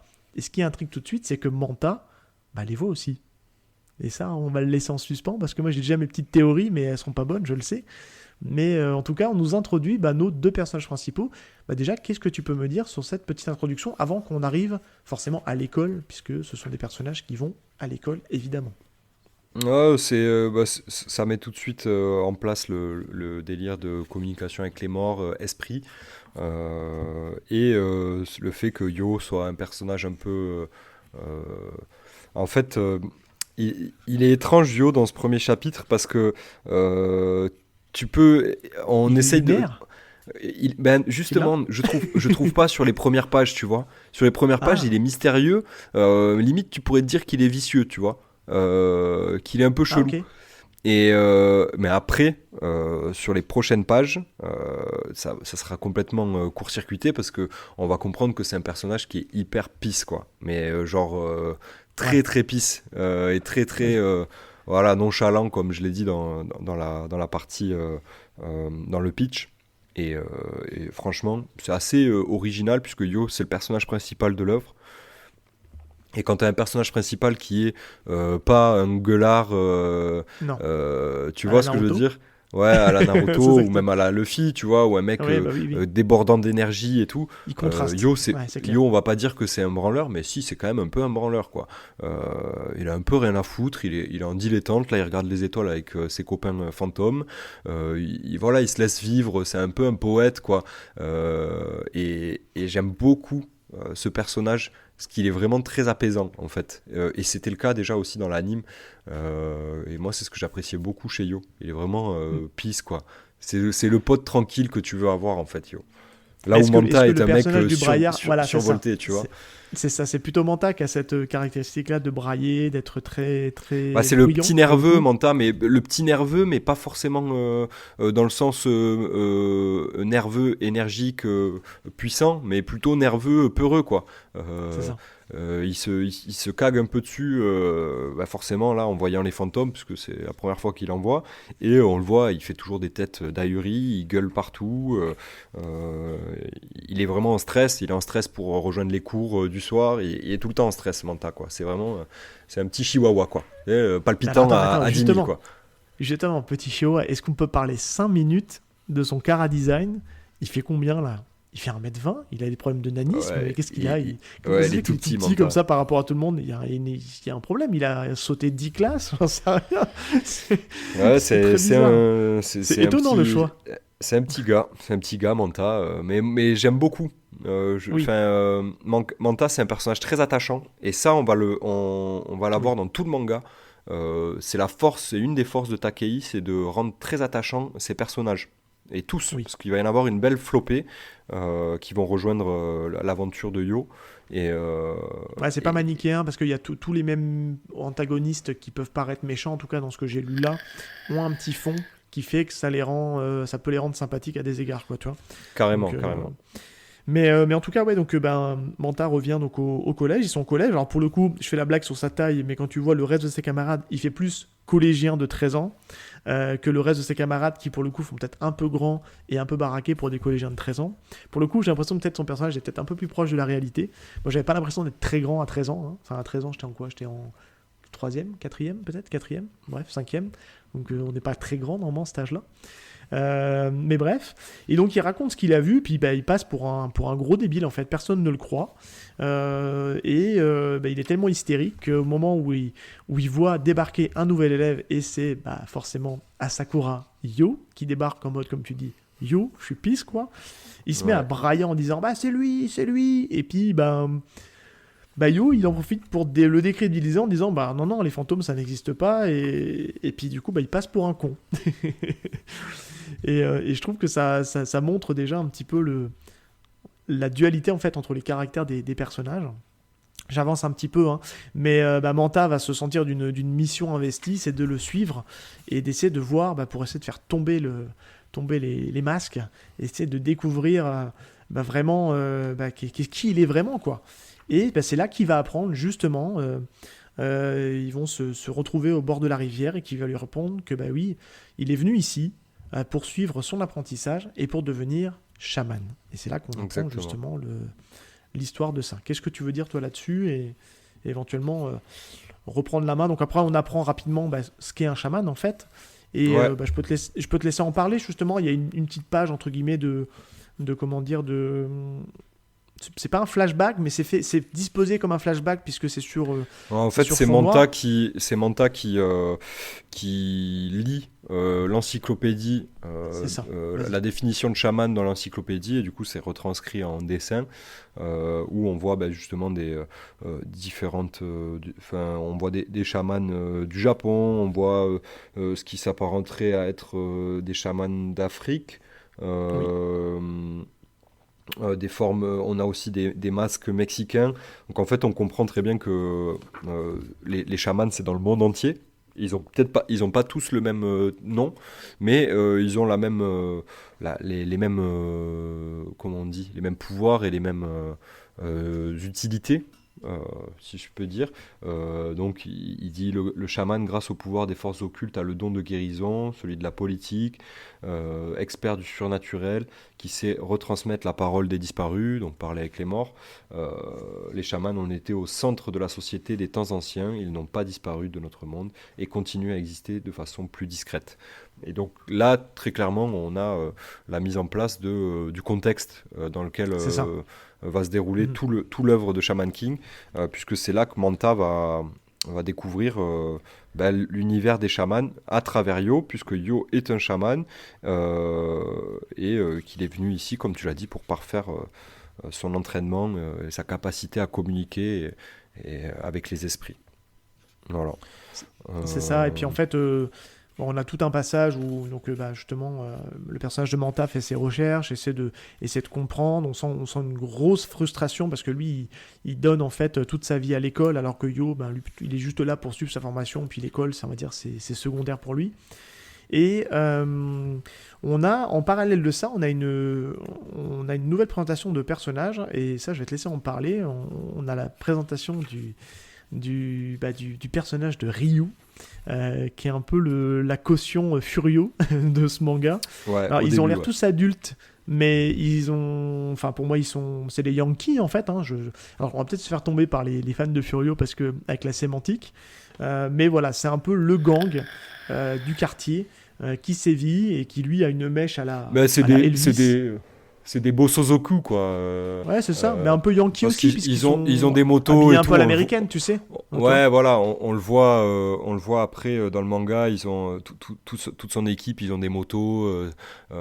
C'est des petits jeunes de 18 piges, un peu beau Sozoku, on va dire, quoi, en mode Furio, gangster. C'est Tokyo Revengers avant Tokyo Revengers. Non, j'abuse un peu, mais dans l'esprit, il y a un petit peu de ça. Et on rencontre donc Bokuto no Ryu. Donc Ryu au Bokuto. Le Bokuto, c'est un sabre en bois. Et c'est ce qui caractérise ce personnage. D'ailleurs, je sais pas comment c'est écrit dans l'édition principale. Est-ce qu'ils l'ont appelé que Ryu? Est-ce qu'ils l'ont appelé Bokuto no Ryu? Écoute, c'est une très bonne question parce que ça m'a pas choqué. Ils arrêtent pas de l'appeler. Je sais pas sur quelle page c'est, mais je sais que moi ça m'avait marqué quand je l'ai lu parce que pour moi c'était juste Ryu et c'est vrai que en fait dans cette édition là, ils l'ont nommé avec les termes japonais quoi. Là, en fait, si tu veux, donc en fait, ils ont, en fait, pourquoi ils nous présentent ces personnages-là? Parce que on lui remonte qu'un gamin a piétiné le territoire de Ryu, qui est donc le cimetière, et qui décide justement d'aller lui faire comprendre. Et là, c'est là qu'il s'appelle la terreur du bâton de Ryu. C'est traduit comme ça en fait. Voilà, Bokuto no Ryu, c'est ça, le bâton de Ryu. Donc je pense qu'à mon avis, tu dois Alors avoir que une du version coup, un peu Bokuto no plus, Ryu, ça veut retraduite plus aussi, dire, je pense. ça veut Oui. dire Ryu au bâton, quoi, tu vois, ou C'est ça. Ryu au sabre de bois, quoi. Donc c'est là que la traduction change, et du coup, c'est ce qui a plus ou moins été amélioré via la Star Edition. Et c'est assez cool.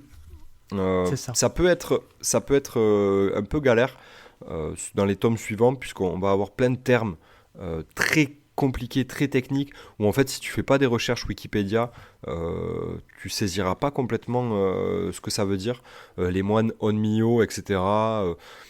Il y a beaucoup de choses dans Shaman King qui peuvent parler, je pense, aux Japonais, parce que ça va être dans leur tradition et dans leur histoire culturelle, quoi. Mais le Mais qui manga vont pas nous l'explique pas. parler.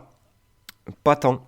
Pas tant. Parce que moi, tu vois, sur des termes un peu, des termes type, je pense au Furyoku, tu vois, enfin, bon, le Great Spirit, c'est facile, mais les Shikigami, tous ces trucs-là, en fait, moi, dans l'édition que j'en ai, c'est expliqué, en fait. On m'explique, en fait, on va comprendre assez vite, mais on va y revenir tout à l'heure, qu'il y a différents types de chamans, et que les chamans n'ont pas les mêmes pouvoirs, et n'ont pas la même considération pour les fantômes, avec qui ils communiquent. Et Ouais. ça, on va en parler justement dans le décryptage, puisque c'est pas trop expliqué encore dans le premier chapitre. C'est surtout après que quand on va rencontrer en fait les potentiels ennemis de Yu, qu'on va apprendre justement qu'il y a différents types de chamans qui ont différents types de pouvoirs, quoi. Mais juste pour avancer un peu dans la lecture, en fait, Ryu, il va commettre un peu l'irréparable, qui va nous permettre tout à l'heure de rencontrer un personnage très charismatique.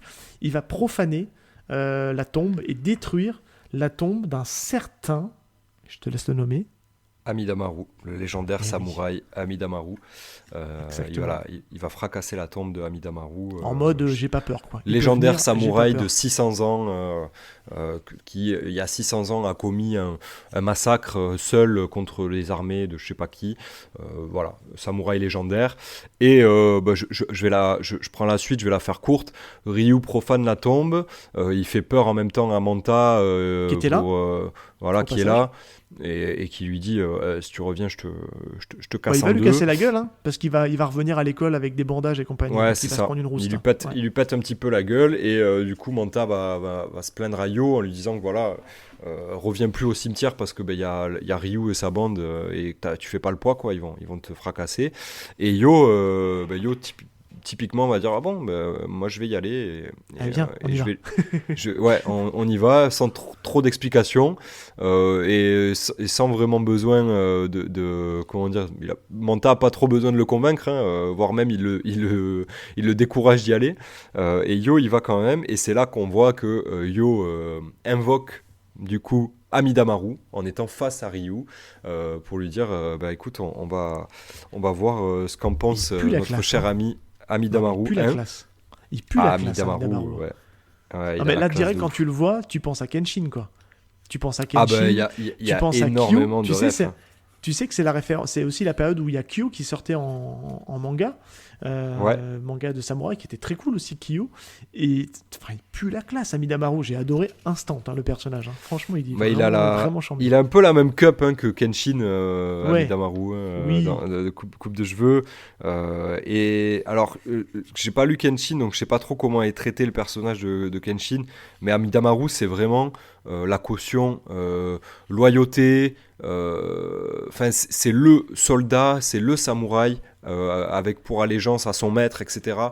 Très tradit, Alors que quoi. Kenshin, c'est un ronin. hein, pour C'est info. un ronin, exactement. C'est Voilà. pour ça que là, il y a des différences. Il a arrêté sa voie de samouraï, il a inversé sa lame pour pouvoir ne plus tuer personne. Enfin, tu vois, c'est un truc un peu à part, quoi. Mais, Ouais.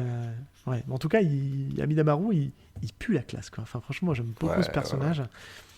Et mais là, on va apprendre une particularité du pouvoir de chaman. Je te laisse expliquer. Il a cette capacité de fusionner avec l'âme Exactement. du fantôme pour justement prendre ses pouvoirs et prendre ses skills. En Et fait, justement, il va vas-y. permettre au fantôme, il va accueillir le fantôme dans son corps pour que le fantôme fasse usage de son corps d'humain, mais en ayant ses connaissances à lui d'âme. Exactement. Voilà. Donc en gros, il faut voir, ils appellent ça la Yoi Fusion, où Donc, il en passe fait il Amidamaru. passe l'âme en boule, c'est ça, une sorte de Ouais, boule c'est ça. humaine qui va se mettre sur Et lui. et ça va être C'est transformation, la, quoi. c'est la fameuse, pour ceux qui ont vu l'anime du début des années 2000, c'est la forme esprit. Euh, Amidamaru, forme Ah, esprit, unité. c'était traduit comme Tac, ça à il se la l'époque? met. Ouais, ouais, ouais. C'est très fort, hein. Moi, là, j'ai limite envie de chialer quand j'y repense parce que vraiment, c'est. Ah ouais. Ah ouais, mec, Comment vraiment, ils l'ont traduit dans le manga? Parce que moi, ils parlent de Amidamaru en mode boule humaine. Ils ont pas Ouais, c'est utilisé un mot pareil. japonais? C'est pareil aussi, ouais? Mm. Ok. Et dans l'anime, et du coup, je préfère cette forme-là, forme esprit, tu vois. Ouais. Ils appellent ça la forme esprit. Et du coup, Yoi fusion, donc c'est la fusion, il fait rentrer Amidamaru dans son corps, et donc du coup, il devient possédé par Amidamaru. Et donc là, C'est on ça? voit, Yo qui fracasse la bande à Ryu avec un bout de bois. Traditionnel qu'on retrouve dans ouais, je sais pas, typiquement c'est un Ouais, truc qu'il doit y avoir dans les c'est une cimetières, épée en quoi. bois, mais j'ai pas l'impression qu'on la revoit beaucoup après parce Non, mais c'est pas que. une épée, c'est un truc, tu vois. En fait, si tu regardes dans la page juste avant, c'est un bout de bois qui est planté dans le sol d'un cimetière. Il y a une inscription C'est ça. d'ailleurs avec des Oui. kanji, donc j'imagine que c'est, tu sais, ça doit être une sorte de d'hommage à un défunt ou quelque chose comme ça, tu vois. Une stèle ou un truc comme ça, Euh, ouais, c'est ça. une Ouais. stèle, ouais, voilà, en bois. Et du coup, il fracasse grâce aux compétences de samouraï d'Amidamaru.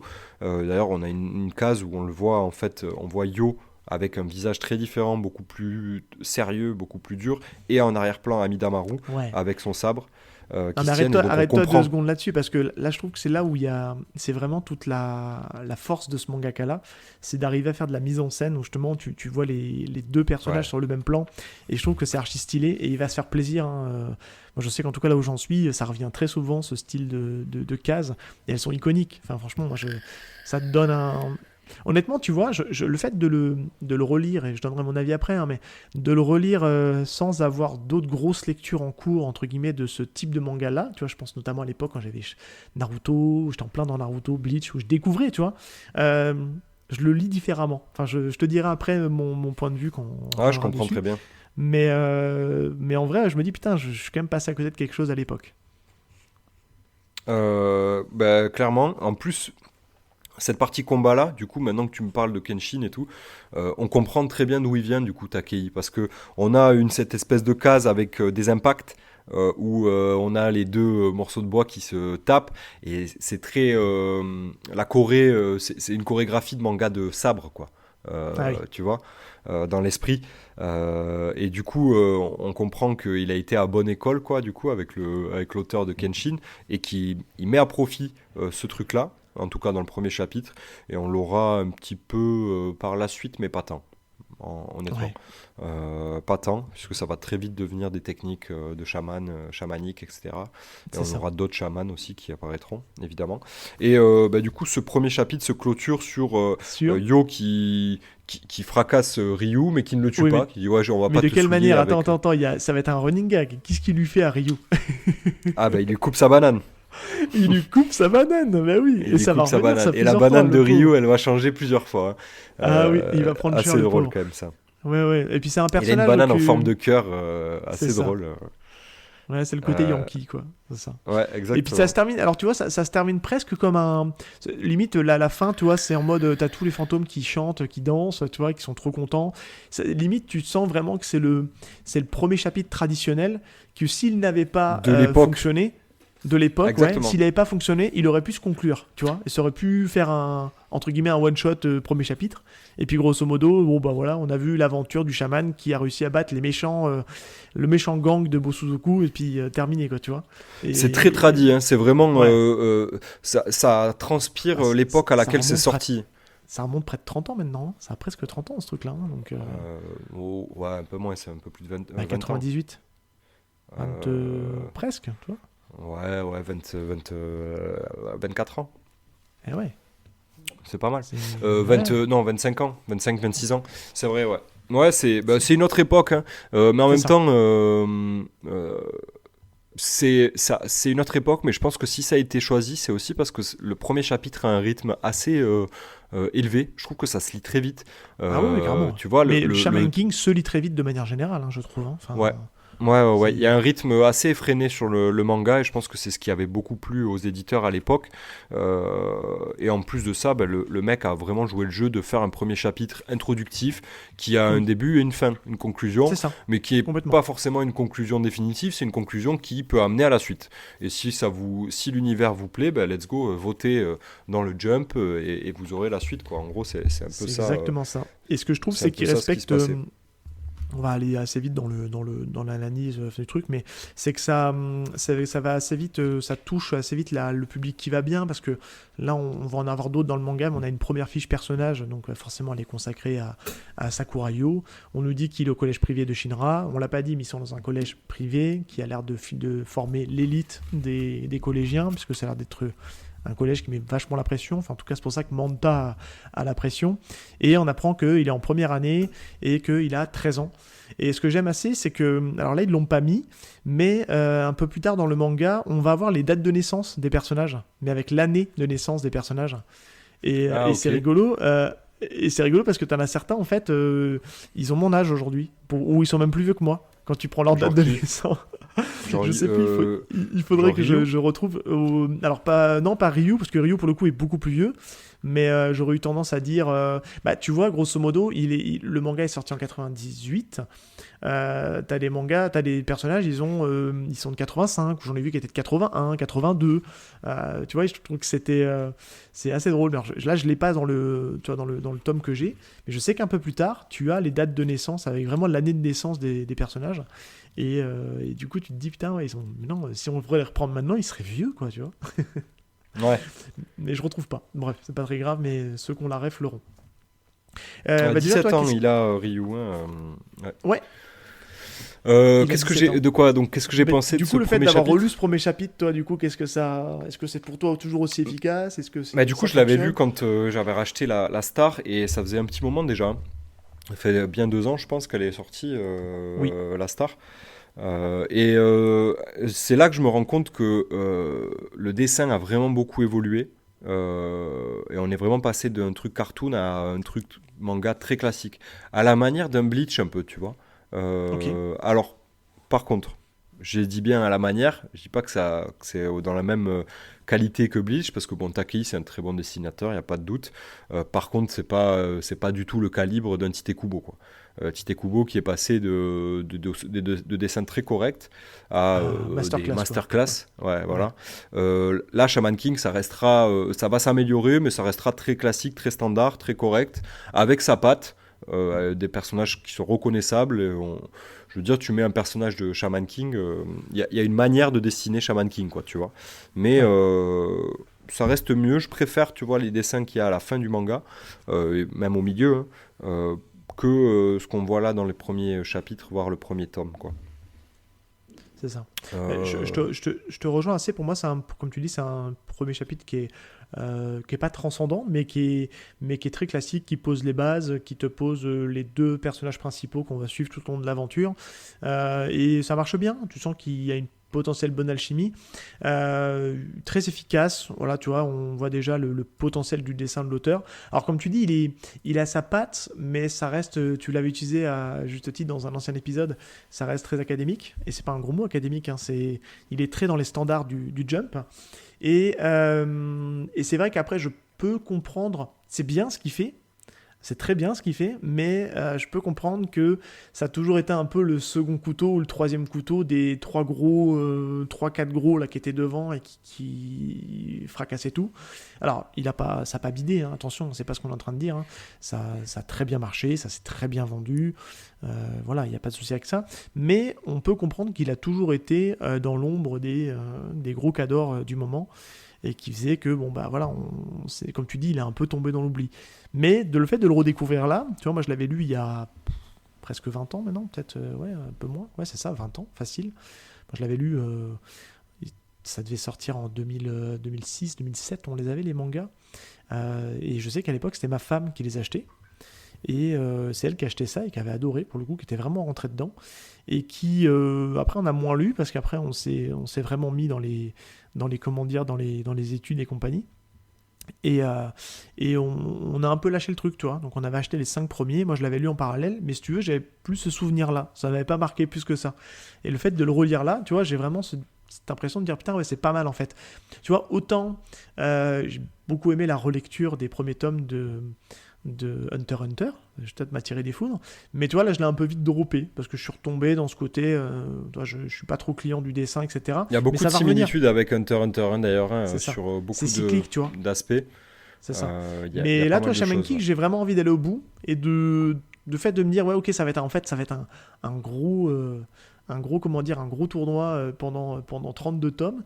Bah, je me dis, putain, ouais, j'ai envie quand même de savoir comment ça se termine. On sait comment ça va se terminer, mais ce qu'on va voir, c'est le chemin, tu vois. C'est comment on va y arriver, en fait, à cette histoire. Mais figure-toi que comment ça se termine, oui. Tu le sais, parce que c'est quand même bien expliqué à un moment donné, quand on va te présenter l'antagoniste principal, Ao, du coup, c'est très bien que, bon, ben voilà, c'est lui le boss final, quoi, du manga. Mais comment on y arrive et la manière, elle est quand même pas commune, je trouve, parce que, comme je vous l'ai expliqué, le manga, c'est un tournoi. Yo se prépare à faire le Shaman Fight, c'est ça, le Shaman Fight, pour devenir Shaman King. Et donc, tous les chamans du monde entier sont conviés au Shaman Fight pour participer et devenir eux-mêmes le Shaman King. Rappelle peut-être déjà, là, vu qu'on est dans la partie on vous le dit, on a la partie décryptage, on va expliquer un petit peu les codes de Shaman King. C'est quoi en fait le Shaman King, quoi? C'est pour les auditeurs. En gros, c'est l'être suprême, quoi. Hein. Le Shaman King, c'est dans l'univers de Shaman King, du coup, c'est un peu, ça fait redite, mais dans l'univers de Shaman King, il y a le Great Spirit qui est typiquement c'est l'esprit supérieur, quoi. Ça s'apparente à Dieu, hein, clairement. Il est expliqué dans le manga que en fait, les humains classiques ont des croyances, croient en Dieu, etc.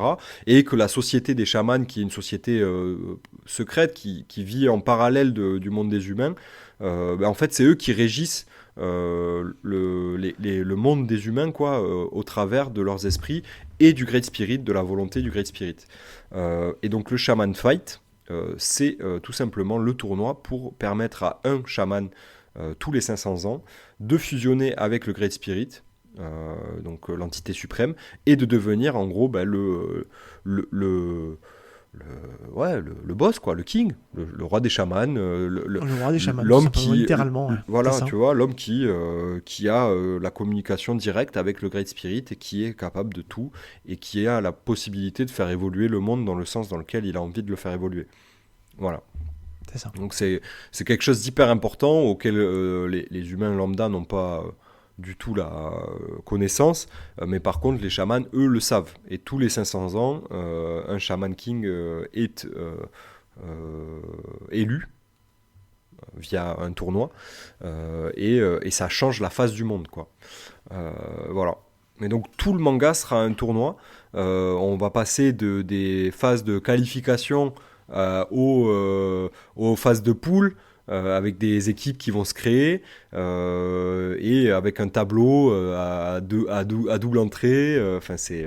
C'est quand même assez intéressant. Du coup, vraiment, dans l'archétype shonen neketsu, on est 100% dans le délire, c'est un tournoi, quoi. Et généralement, les arcs de tournoi sont des arcs qui sont les plus appréciés dans les œuvres de cette époque-là. Et donc là-dessus, Takei, il avait fait un gros coup parce que son manga, c'est un tournoi. Il n'y a pas autre chose. Ouais. Et puis il y a une conclusion, même si elle est décriée dans un premier temps, il y a une conclusion qui termine le truc. Et je trouve que c'est plutôt malin parce qu'il a fait en final que 32 tomes, là où la plupart de ses comparses, il y en a un dans D3 qui est toujours pas terminé, mais c'est plutôt 110 tomes, quoi. Et lui, il a réussi à nous faire ça en 32, quoi. Alors la question c'est, on manque un petit peu d'infos, mais est-ce que, je pense pas, mais je pense qu'il avait un début, une fin. Et je pense pas que c'est le Jump qui a dû lui dire voilà, t'es moins bon dans les votes, fais que ta série se termine. Non, je pense je pense qu'il a eu un manque, une perte de. Tu sens que c'est rushé à la fin ? Ouais. En fait, à la fin, là, il met en place un truc qu'on n'a jamais entendu parler, qui a même pas été abordé dans les tomes précédents, quoi.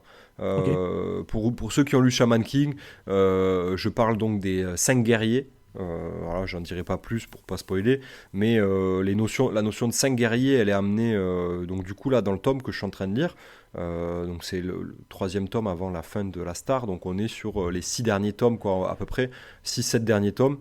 Il y a une équipe de chamans qui est introduite, qui fait partie du Shaman Find, donc eux ils sont là, c'est juste qu'on n'a pas eu l'occasion de les rencontrer encore, mais eux amènent ces notions de 5 guerriers qui changent complètement la donne en fait, hein. Au point où même il y a à un moment donné, on te dit ah ben telle équipe et telle équipe a abandonné, et du coup tout le monde se retrouve en phase finale, tu vois, comme de par hasard. Tu vois ce que je veux dire ? À la manière d'un Demon Slayer qui te dit ok, donc les demi-lunes, je vais en tuer la moitié, et puis derrière, désolé pour le spoil, et puis derrière, on va en avoir moins à combattre, donc ça va permettre de rusher plus rapidement vers la fin. Ok, je comprends. Il y a un délire comme ça. Je pense qu'en fait, ça s'est tiré pas mal en longueur, et à mon avis, Takei, il avait pas envie de développer tous les personnages, parce qu'en fait, donc on a des chamans du monde entier, et ça, c'est ce qui est hyper cool dans Shaman King, c'est que on va rencontrer des chamans égyptiens, des chamans indiens, des chamans s'apparentant aux anges de la Bible, quoi. Qu'est-ce qu'on a d'autre ? On a des chamans, du coup on a les Paches qui sont les chamans indiens et qui sont les gérants du tournoi du Shaman Fight. C'est voilà, il y a une tribu indienne qui est c'est les boss, voilà. Les Indiens. C'est les boss du boss, c'est un peu parce que si c'est eux qui organisent le Shaman Fight, du coup c'est eux un peu les. Ils sont très forts. Ils sont très très forts. C'est pas du tout les antagonistes. Disons que c'est la caution neutralité. Neutralité. D'accord, ok. Tu vois, eux ils sont là pour, ils sont c'est un peu le bras armé, quoi. Enfin c'est l'équipe du Shaman King. Et donc du coup ils sont là pour que le Shaman King soit élu et ils seront sous son commandement, quoi. Donc ils ont pas de volonté propre, si ce n'est la volonté du Great Spirit, qui est voilà, le destin, quoi, en gros. C'est ça. Mais ils sont très très forts, et c'est les Paches qui organisent. D'ailleurs, c'est très très stylé, parce que les Paches, ils ont les capacités chamanes avec le Furyoku, etc. Et ils fabriquent avec leur Furyoku les arènes, les trucs, et ils ont les Paches Phone, ou je sais pas trop quoi, qui sont un iPhone, quoi, en fait, mes versions chamaniques. Je te jure, ouais, c'est vraiment très drôle. Quand tu dis ça, tu dis putain, donc ils sont en Amérique et tout ça. C'est typiquement les Indiens américains, et ils ont une tablette, ils ont la tablette Pache avec ses limites s'il n'y a pas une poire à la place de la pomme, tu vois ce que je veux dire. C'est très très drôle. Donc t'as les Paches, et il y a vraiment le monde entier qui est représenté dans le Shaman Fight et qui viennent pour devenir les Shaman King. Et ça, c'est très cool. On a un personnage chinois, Ren, du coup, qui va arriver. Qu'on voit d'ailleurs dans le tome 2. Ouais, qu'on voit dans le tome dès 2, la fin exactement. du tome 1, pardon, excuse-moi, dès la fin du tome 1. Ouais, même là, il y a Ren qui arrive. Ren, typiquement, lui, il est chinois. Il vient de la famille Tao, donc vraiment très orienté Chine. Ororo, un autre personnage qui va rejoindre Yo, il fait partie de la tribu des Ainu, donc tribu très connue parce que c'est une tribu japonaise du nord du Japon, de Hokkaido, avec la neige, tout ça. Tu auras cherché Ainu, les Ainu, A-I-N-O-U-S. Il va chercher des inspi d'un peu partout dans le monde. Takei, on est d'accord que c'est des types de chamans qui existent vraiment, en fait. Il s'est servi d'un truc. Des Ainu, en tout cas, il s'est inspiré de tribus de tribus qui ont des aspirations avec les esprits. Tu vois ce que je veux dire ? Voilà, tu vois, les Égyptiens, par exemple, ils vont avoir des esprits qui vont s'apparenter peut-être pas aux divinités égyptiennes, mais le Sphinx, folklore, tu vois, en tout cas. au folklore, exactement. C'est le D'accord. folklore. C'est le mot. On a des sorcières, les vraies sorcières, tu vois, avec des esprits liés aux sorcières, voilà. Plein de trucs comme ça. Ah, c'est bien parce qu'il il Ah, flatte un peu les. Enfin, il flatte. Il va toucher. Parce que je regardais un petit peu le lore des personnages. Il y a des Anglais, il y a des Américains. Toi aussi dans le exactement, lot. ouais. Du coup, il va aller chercher un peu, comme on disait tout à l'heure, dans le folklore de Il y a toutes des ces. Sud-Américains aussi, Ok. des esprits Sud-Américains en mode masque aztèque, etc. Ouais, Quoi, tu type un vois. peu les, tu sais, les chamans qu'on a dans Tintin, quoi. Tu vois, un peu dans ce truc-là. Je sais pas si on a un peu ce Ouais, délire-là, mais. ouais, il y a, Ok. il y a un peu de ça, mais il y a des chamans du monde entier, en tout cas, euh, sont appelés chamans tout type de personnes qui communiquent avec les esprits ou les divinités spirituelles, tu vois. Le D'accord. vaudou, ce genre de truc, tu vois. Et tu vois, Euh, juste avant qu'on parle un petit peu des types de chamans, je faisais une petite recherche pendant que tu expliquais un petit peu le lore un peu de Shaman King. Donc en fait, l'auteur a déclaré, en fait, j'étais en train de dire ça, que sa série, elle n'a pas été arrêtée. C'est simplement en fait que elle n'a pas été annulée parce que, comme on peut l'entendre des fois, que c'est annulé puis qu'il faut qu'il conclue.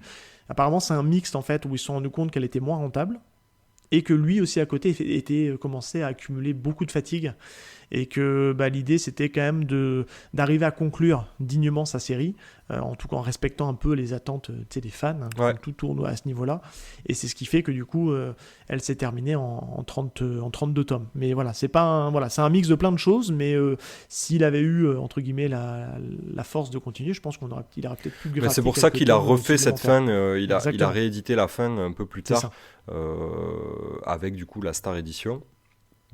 Et du coup, je verrai ce que ça va donner. Je connais pas la fin de base, mais je me renseignerai sur Internet pour voir qu'est-ce qui diverge.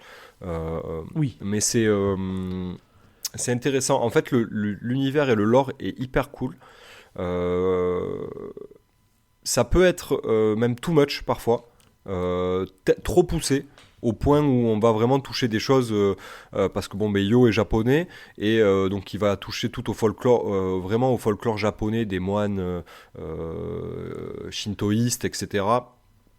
Et ça va vraiment assez loin et quand t'es pas du tout ouais, mais ça reste digeste quand même malgré tout, parce que tu vois, si je fais la comparaison avec, on en a parfois parlé tous non, les je deux, t'avoue que parfois non, bah, tu vois, surtout sur le nom des techniques. voilà, sur l'échelle des pouvoirs d'Hunter x Hunter et de JJK, tu mets ça où? Parce que quand même, c'est les deux œuvres qui sont connues, Hunter avec le Nen et JJK avec tous ces trucs La d'exorcisme force occulte.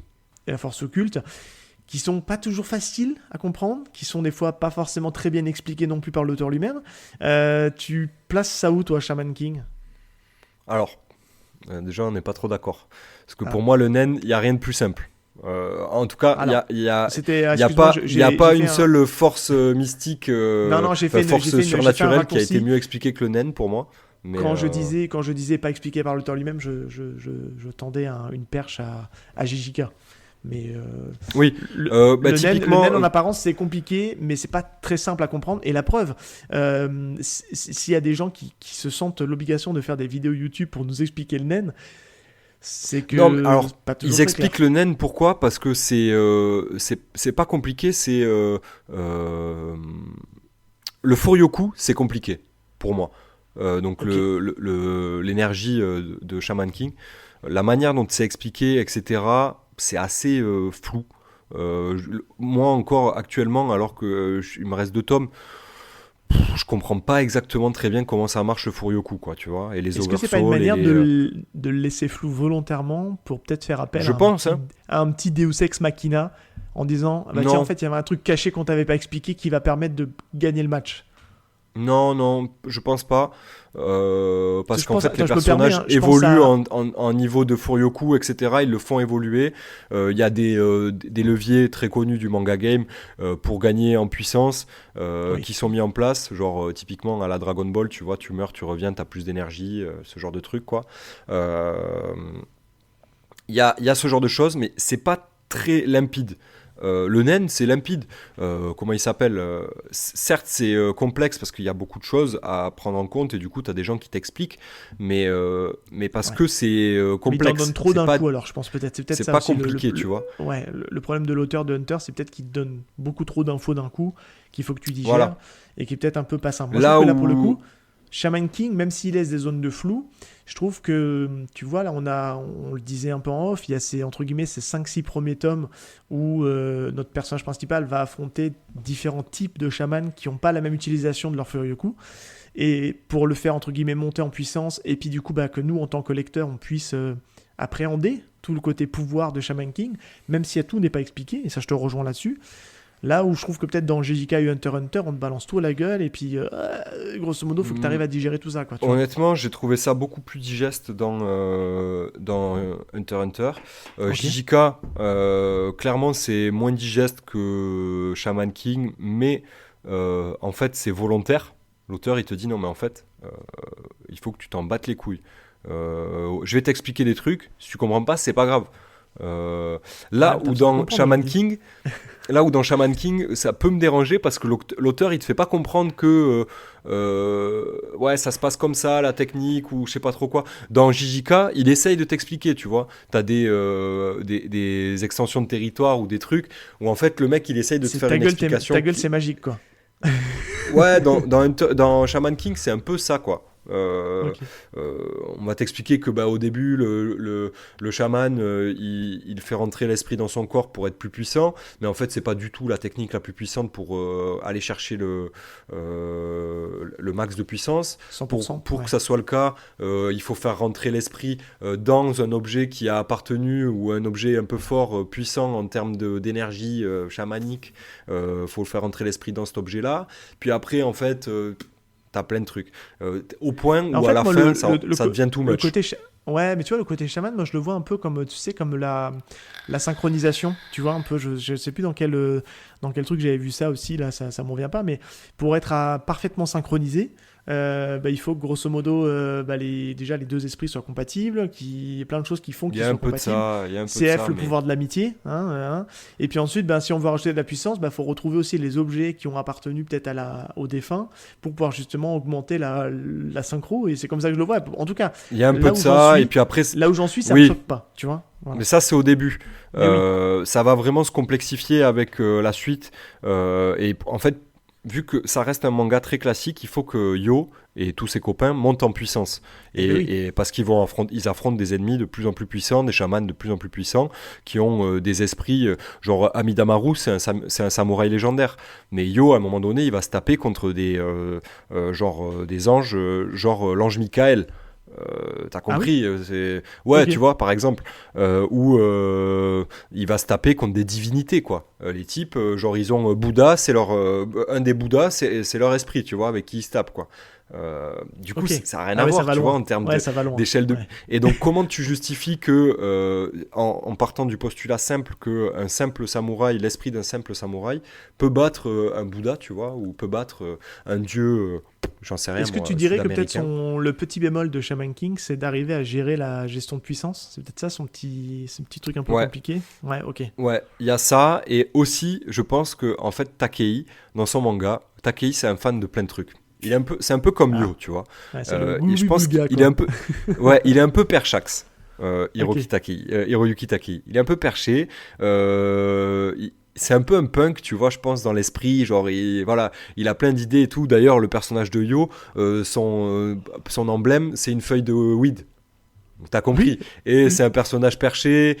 Voilà. Et il y a beaucoup de références, pas au fait que le personnage fume de la weed ou quoi, mais il y a des références aux chambres, quoi, tu vois.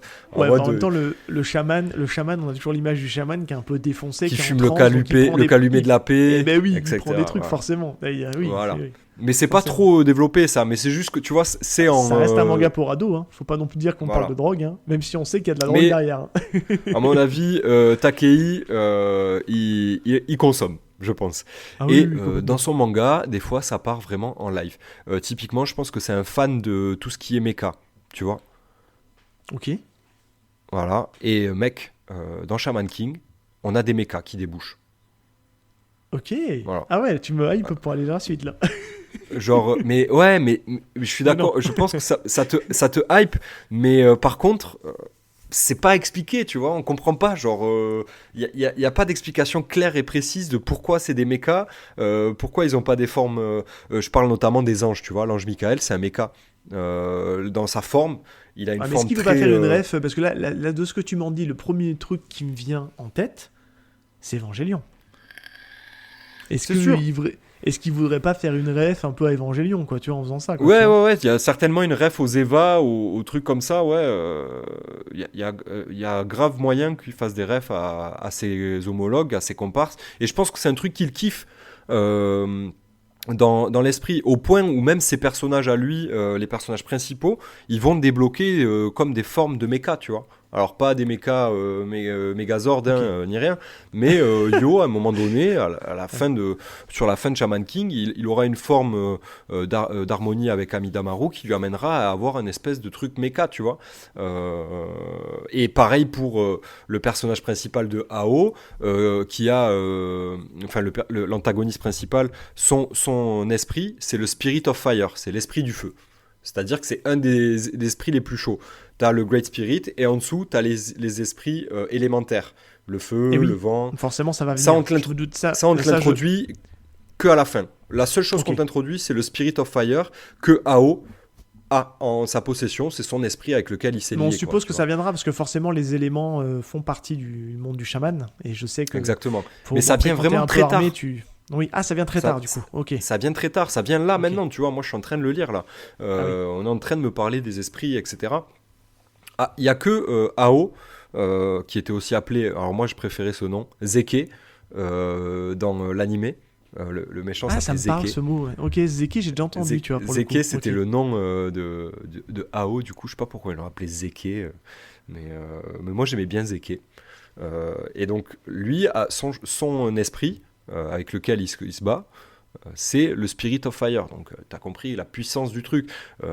Il est juste trop puissant. Donc, forcément, en fait, déjà, Ao, de base, il est over-cheaté. Et Yo, il a pas du tout le niveau pour aller le battre.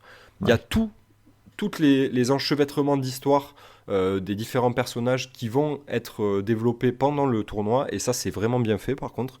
Notamment l'histoire de Yo et de sa femme, Anna. De sa fiancée, pardon. Ouais, fiancée, ouais. Anna, quel perso. Meilleur personnage féminin du manga game, je vous le dis. On parlait justement que des fois quand on dit Sakura... Je connais pas un personnage féminin dans un shonen Neketsu mieux écrit et plus stylé que Anna. Ouais. Elle a un côté très badass, ouais, je suis d'accord avec toi. Ouais, elle est badass et il faut savoir qu'à la base, Anna, c'est le personnage principal de Shaman King. En gros, sur... Takei, avant de faire Shaman King, il avait écrit il avait fait un manga, tu sais, un peu comme Bleach, c'était, comment ça s'appelait, Romance Down, par exemple, pour One Piece, c'était le prologue, tu vois, c'était... oui, un peu comme Naruto, en fait, avant de se passer dans l'ère des ninjas, c'est dans le monde moderne, c'était une petite frappe, mais il était dans le milieu des mafieux et compagnie, etc. Exactement. Et en gros, Takei avait fait un manga sur Anna Litako, elle s'appelait, Litako étant une sorte c'est une personne qui communique avec les esprits au Japon, quoi, en gros, une Litako. C'est un peu une sorcière. Ouais, puis elle a la capacité, à partir du moment où c'est ça qui est expliqué dans le manga, elle a la capacité de faire venir à elle les esprits. Peu importe là où ils sont. Et en fait, Anna, elle est juste over-cheatée de puissance. Et ça, on va te l'expliquer dans le manga. À un moment donné, il va y avoir un flashback où tu vas comprendre l'histoire qu'il y a entre Anna et Yo. Parce qu'en fait, on te présente Anna comme la femme de Yo. Sa fiancée. Sa fiancée, pardon, future femme. Et en fait, elle est là pour le driver pour qu'il soit Shaman King. Ouais. C'est-à-dire, de toute façon, en fait, moi, je suis ta future femme et je suis la future femme du Shaman King. Et tu vas te bouger le cul, mon pote, parce que tu vas l'être Shaman King, en fait. T'as pas le choix. Et elle est un peu castratrice, quoi. Anna. Le pouce au cul, ouais, c'est clair. Ah ouais. Mais par contre, elle est d'une manière, elle est très castratrice, mais elle est aussi hyper. Enfin, je trouve que c'est un personnage qui est très proche de ce que peut être une vraie personne dans la vraie vie. Elle est dure, mais derrière, elle est pas dure pour rien parce qu'en fait, elle a beaucoup de sentiments. Parce qu'il faut qu'il apprenne une leçon. Ouais, c'est ça. Voilà, exactement. Et on ne tombe pas dans le cliché de la femme japonaise qu'on aurait pu avoir, qu'on a eu à cette époque-là, tu vois. Des potiches. Anna, c'est Ouais. pas du tout une potiche. Ah non. Euh, elle est là et on sait qu'elle est là, quoi. Et puis, je sais pas, enfin, moi j'adore Anna, vraiment, c'est un de mes personnages féminins préférés, si ce n'est le personnage féminin préféré du Ouais. manga, pour moi. Un jour, on fera peut-être Et- des, tu sais, des et top ça, c'est une grande force du personnages manga. féminins. Ah oui, non, mais complètement. Ouais. De toute façon, aujourd'hui, un bon manga, c'est, comme on dit souvent, hein, on m'a posé une question dans un podcast auquel j'ai participé, où j'ai été interviewé ce mois-ci, là. Enfin, le mois dernier, pardon. On me demande quel personnage je m'identifie le plus, ou quel est mon personnage préféré. Et c'est une question que j'ai vraiment du mal à répondre, parce que pour moi, un shonen, il doit fonctionner déjà, dans un premier temps, pour un bon shonen, il faut qu'on accroche avec son personnage principal. Si tu n'accroches pas au personnage principal, le shonen, il marche pas. Mais ceci avec toute la pléthore de ces personnages secondaires. Et là, en plus de ça, si tu me dis que le personnage d'Anna, il est à la fois fort, mais qu'il aurait pu clairement occuper la place du personnage principal, et que c'était dans le délire de l'auteur de le faire. Initialement, c'était ça, hein. Bah ouais. Et en fait, je pense que c'est pour se conformer au code du Jump, d'avoir un personnage masculin. Et c'est pour ça qu'Yo, c'est un personnage qui est pas caricatural et qui est pas typique shonen neketsu de cette époque-là, parce que en fait, il avait certainement pas envie de ça initialement, Takei. Après, je pense qu'il s'est beaucoup attaché à Yo parce que Oui. du coup, sa manière d'être nonchalant. Et Yo, c'est pas le pouvoir de l'amitié, c'est un peu le pouvoir de l'amitié, Un petit peu mais avec les esprits. Tu vois, s'il le répète souvent. ouais, depuis, en avec tout cas. les esprits. Mm. Mais en fait, voilà, on retrouvera l'archétype du shonen neketsu, qui est tu fais que ton ennemi devient ton ami, tu vois. Naruto, tout ça. Dragon Ball avec Vegeta. Le talk voilà. jutsu. Voilà, le talk no jutsu. Dans Shaman King, il y a Non, de pas ça. trop ça. Un petit peu, mais pas Si. trop non plus, quoi. Bah, typiquement, Ren, Ororo, qui sont des Oui, antagonistes. et la Faust. sœur de Ren aussi, avec le délire, avec le... Ojun. Avec le Ouais. ouais, j'ai adoré le personnage de... Bon, en fait, c'est Bruce Lee. Hein. Bah, forcément, toi, c'est mais ton pote, ouais. Li Peilong. Ouais, j'ai adoré cet arc-là, Ouais. ce passage où on nous présente la sœur de Ren. Enfin, je trouve ça trop bien. Et oui, il y a Mais pareil, une partie June hyper intéressante comme personnage. Ah oui, complètement. En fait, très vite dans le manga, on a des personnages féminins qui sont très forts et qui sont pas là pour cocher des cases. Elles ont un intérêt et ça, par contre, c'est vraiment hyper moderne. On se rend pas compte. Le manga est sorti en 98. Ça coche quand même des cases pour faire, entre guillemets, te faire montrer des types de chamans et des types de personnages, tu vois. Mais après, derrière, ils sont pas juste accessoires. Il arrive à s'en servir justement pour apporter un intérêt à l'histoire, Ouais. quoi, tu vois. Mais June, tu vois, typiquement, sur quelques chapitres, on a un développement du personnage qui est hyper intéressant. On passe Oui. de la fille, donc c'est la grande sœur de Ren, d'une famille très riche, qui est très, voilà, qui a merde, comment on dit, un avis sur les esprits qui est très porté sur l'esclavagisme, objet. quoi. En gros, Ouais, c'est un objet. ouais, C'est des un objets. esprit, c'est un objet. Voilà, c'est ça. eux, leur famille, ils ont des centaines de milliers d'esprits qu'ils exploitent, quoi. Et puis voilà, et Et les puis qu'ils Peilong, achètent, en elle, fait. En fait, on apprend, ce qui est intéressant, c'est d'apprendre comment elle a obtenu le Ouais, elle a donc acheté le Peilong, clone de ouais. Bruce Lee. Mais c'est surtout qu'en fait, même ils l'ont... Enfin, on va divulgacher un truc. Il a été tué justement pour servir les intérêts de sa famille. exactement, Parce que trop fort. ouais, parce que trop fort, mais alors que c'est qu'un acteur. Ouais, très, très très stylé. Mais le développement du personnage de June avec Peilong, sur quelques chapitres, Comment il est tu trop l'appelles, stylé toi parce qu'on Peilong, c'est Lee Ah ouais, non, Peilong, mais- il s'appelle. Et ben alors, dans le manga, c'est Lipiron, moi, il s'appelle. C'est Ah pour oui, ça mais qu'on- parce que c'est de l'époque. Mais c'est Ouais. Peilong. Ok. Bah oui, Lee Piron. Et d'ailleurs, Ren, toi c'est Ren. Ouais, c'est Ren, Il ouais. s'appelle Ren. Et je sais que dans l'anime, c'était Len. Un truc Alors, comme ça, tu vois. En soi, c'est pas déconnant, puisque le R en japonais se prononce la. Donc on Ouais, dit c'est Naruto, pour ça. normalement. Et donc là, qu'il l'ait appelé Len, c'est pas déconnant, parce que je pense qu'en C'est japonais, Len Tao. ils doivent dire Len Tao. Ouais, tu vois, c'est ça. Ouais. Exactement. Et enfin, bref, pardon, je reviens à ce que je disais, je termine. Très intéressant la manière dont on passe de exploitant exploité avec June et Peilong à une relation presque amoureuse. Où en fait Peilong il s'est attaché à June et il va la protéger et June elle va prendre Peilong comme son mec presque, au lieu que ça soit son objet, quoi. Et ça, c'est trop stylé, tu vois, dans comment c'est amené et tout. Enfin, j'aime bien. Il y a plein de petites choses comme ça dans Shaman King qui sont hyper intéressantes, surtout au début. Après, dans comment le manga évolue, on part très vite sur des choses un peu compliquées. On se fait des nœuds sur certains trucs. Et sur la fin, il y a des choses qui arrivent parce qu'en gros, il n'a pas réussi à faire step up ses personnages assez vite.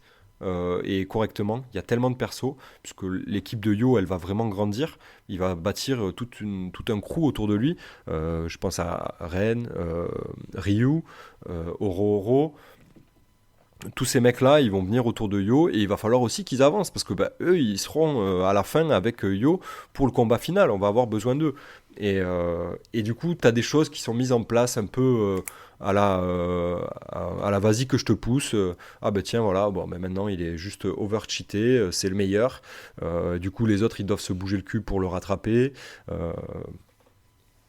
pas terrible, on sent qu'en fait on sent qu'il perd la maîtrise de ses fils scénaristiques pour faire avancer son histoire au fur et à mesure du manga. Ouais, complètement. Ouais. Okay.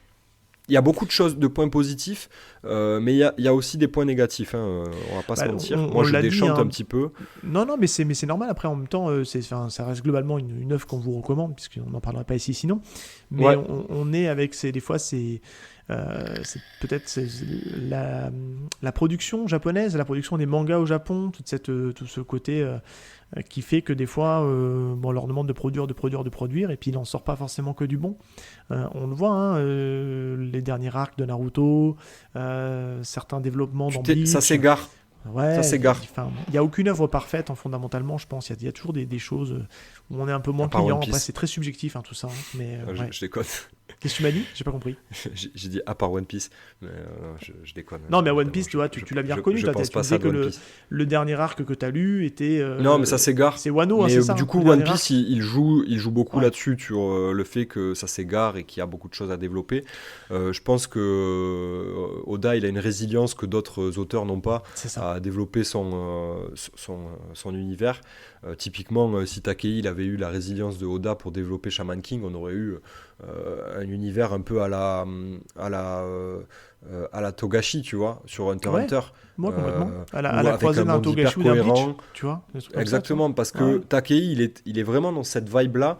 J'aime bien faire la comparaison avec Togashi, parce que typiquement, le personnage de Ren, c'est un peu un Killua, tu vois, de Hunter x Hunter. Ok, tu le compares à Killua. En fait, il y a beaucoup de similitudes entre Ren et Killua. Killua, il fait partie de la famille Zoldyck, famille d'assassins, machin, on en a parlé dans l'épisode d'Hunter x Hunter. Ren, il fait partie d'une famille aussi qui pèse au niveau de la mafia, donc un peu du côté un peu obscur, quoi, tu vois, un peu comme les Zoldyck, finalement. Ils vivent dans un endroit reclus en Chine. La famille Zoldyck, pareil, c'est le mont je sais pas quoi, avec des espèces d'inspiration un peu chinoise, tu vois. La famille de Ren, c'est pareil. Ren, à un moment donné, dans Shaman King, il rentre chez lui parce qu'il n'a pas le choix. Il se fait un peu séquestrer par sa famille. L'équipe de Yo et ses potes, ils vont essayer d'aller le sauver parce que bon, c'est devenu un pote. Ça me fait penser à un truc. Voilà, tu vois. Et cet arc-là, l'arc de Ren, qui arrive très tôt, hein, je crois que c'est tome 3 ou 4, il est hyper intéressant et il ressemble beaucoup à l'arc de Hunter x Hunter, tu vois, donc il va piocher des inspi à droite à gauche, tu vois, qui est assez cool. Ok. Donc voilà. Écoute, j'ai dit beaucoup de choses, je m'égare, hein, mais non, c'est intéressant. Et puis le but, c'est que, encore une fois, c'est de laisser un peu aussi la part belle sur cette émission-là. Et je trouve que tu témoignes tout ton amour en y apportant quelques petites. Des petits bémols, entre guillemets, des petits ajustements. Ouais, j'essaye d'être objectif. Mais c'est passionnant parce qu'en fait, clairement, ça fait plaisir de te retrouver passionné et parler d'un truc qui te plaît. Ouais. Parce que clairement, tu me hype aussi au passage à continuer et aller au bout de l'aventure, à l'aventure Shaman King. Donc c'est très très cool. Est-ce que tu veux rajouter autre chose ou est-ce que tu penses avoir fait le tour ? Parce que l'on est pas mal, on a fait une belle émission. Ouais, je pense qu'on est pas mal. Non, juste peut-être la dernière chose que je veux rajouter, c'est que tout ce que je vous ai dit là, c'est à cause d'un opening karaoké qu'il y avait sur TF1, quoi. Voilà. C'est tout. Juste à cause de ça. Voilà. Est-ce que tu je veux connais nous par garder en cœur. bonus le karaoké des Shaman Non, King? non. Non, c'est bon, Non, on non. n'abuse pas non plus. Je reviens déjà, c'est une bonne chose. On va pas s'afficher avec c'est un déjà karaoké. C'est pas mon truc. Mais ouais, vraiment, tout part de là. Et c'est aussi pour ça que j'aime beaucoup, parce que ça parle beaucoup au moi de quand j'étais plus jeune, en fait. Hein. C'est toute ma jeunesse, quoi. Toutes des petites séries doudou comme ça. Un peu comme Pokémon, un peu comme Ouais, bah oui. ouais, Naruto. En fait, j'ai beaucoup de... Tu sais, c'est des Madeleines un peu de Proust, quoi, dans l'esprit, Ouais. tu vois. Ça me rappelle la jeunesse, quoi, donc voilà. Tu sais qu'en parlant de Pokémon, et on va gentiment conclure avec ça, je suis en pleine vibe Pokémon en ce moment par mes enfants, qui sont à fond dedans, puisqu'ils Ah là sont là. À fond dans les cartes. Ils sont Ah jeunes oui. en plus, hein, mais c'est pas pour le côté jeu, c'est juste pour le côté collection et d'avoir les Pokémon. Ils sont à fond dans la dernière en date là, qui est sur Netflix là, les voyages de je sais plus quoi. Donc, Ouais. donc je suis avec eux et je me mets quelque part un peu à jour parce que moi ma culture Pokémon s'est arrêtée avec le Pokémon jaune. Donc toute la première génération. Voilà. Donc, et du coup, je découvre des trucs, quoi. Waouh. Et par le biais des cartes, en fait, je découvre des Pokémon que je connaissais pas. Alors, il y en a quand même, ils sont assez. Ah, ils ont- tu dois quand même pas mal déchanter. Ouais, il y en a plein qui sont un peu nazes quand même. Tu te dis, oh putain, ils ont donné. Enfin, c'est quoi l'intérêt de ce truc-là? Parce que je trouve quand même. Allez, j'ai quand même vu un peu ce que donnait un peu la deuxième génération, que j'aime bien aussi.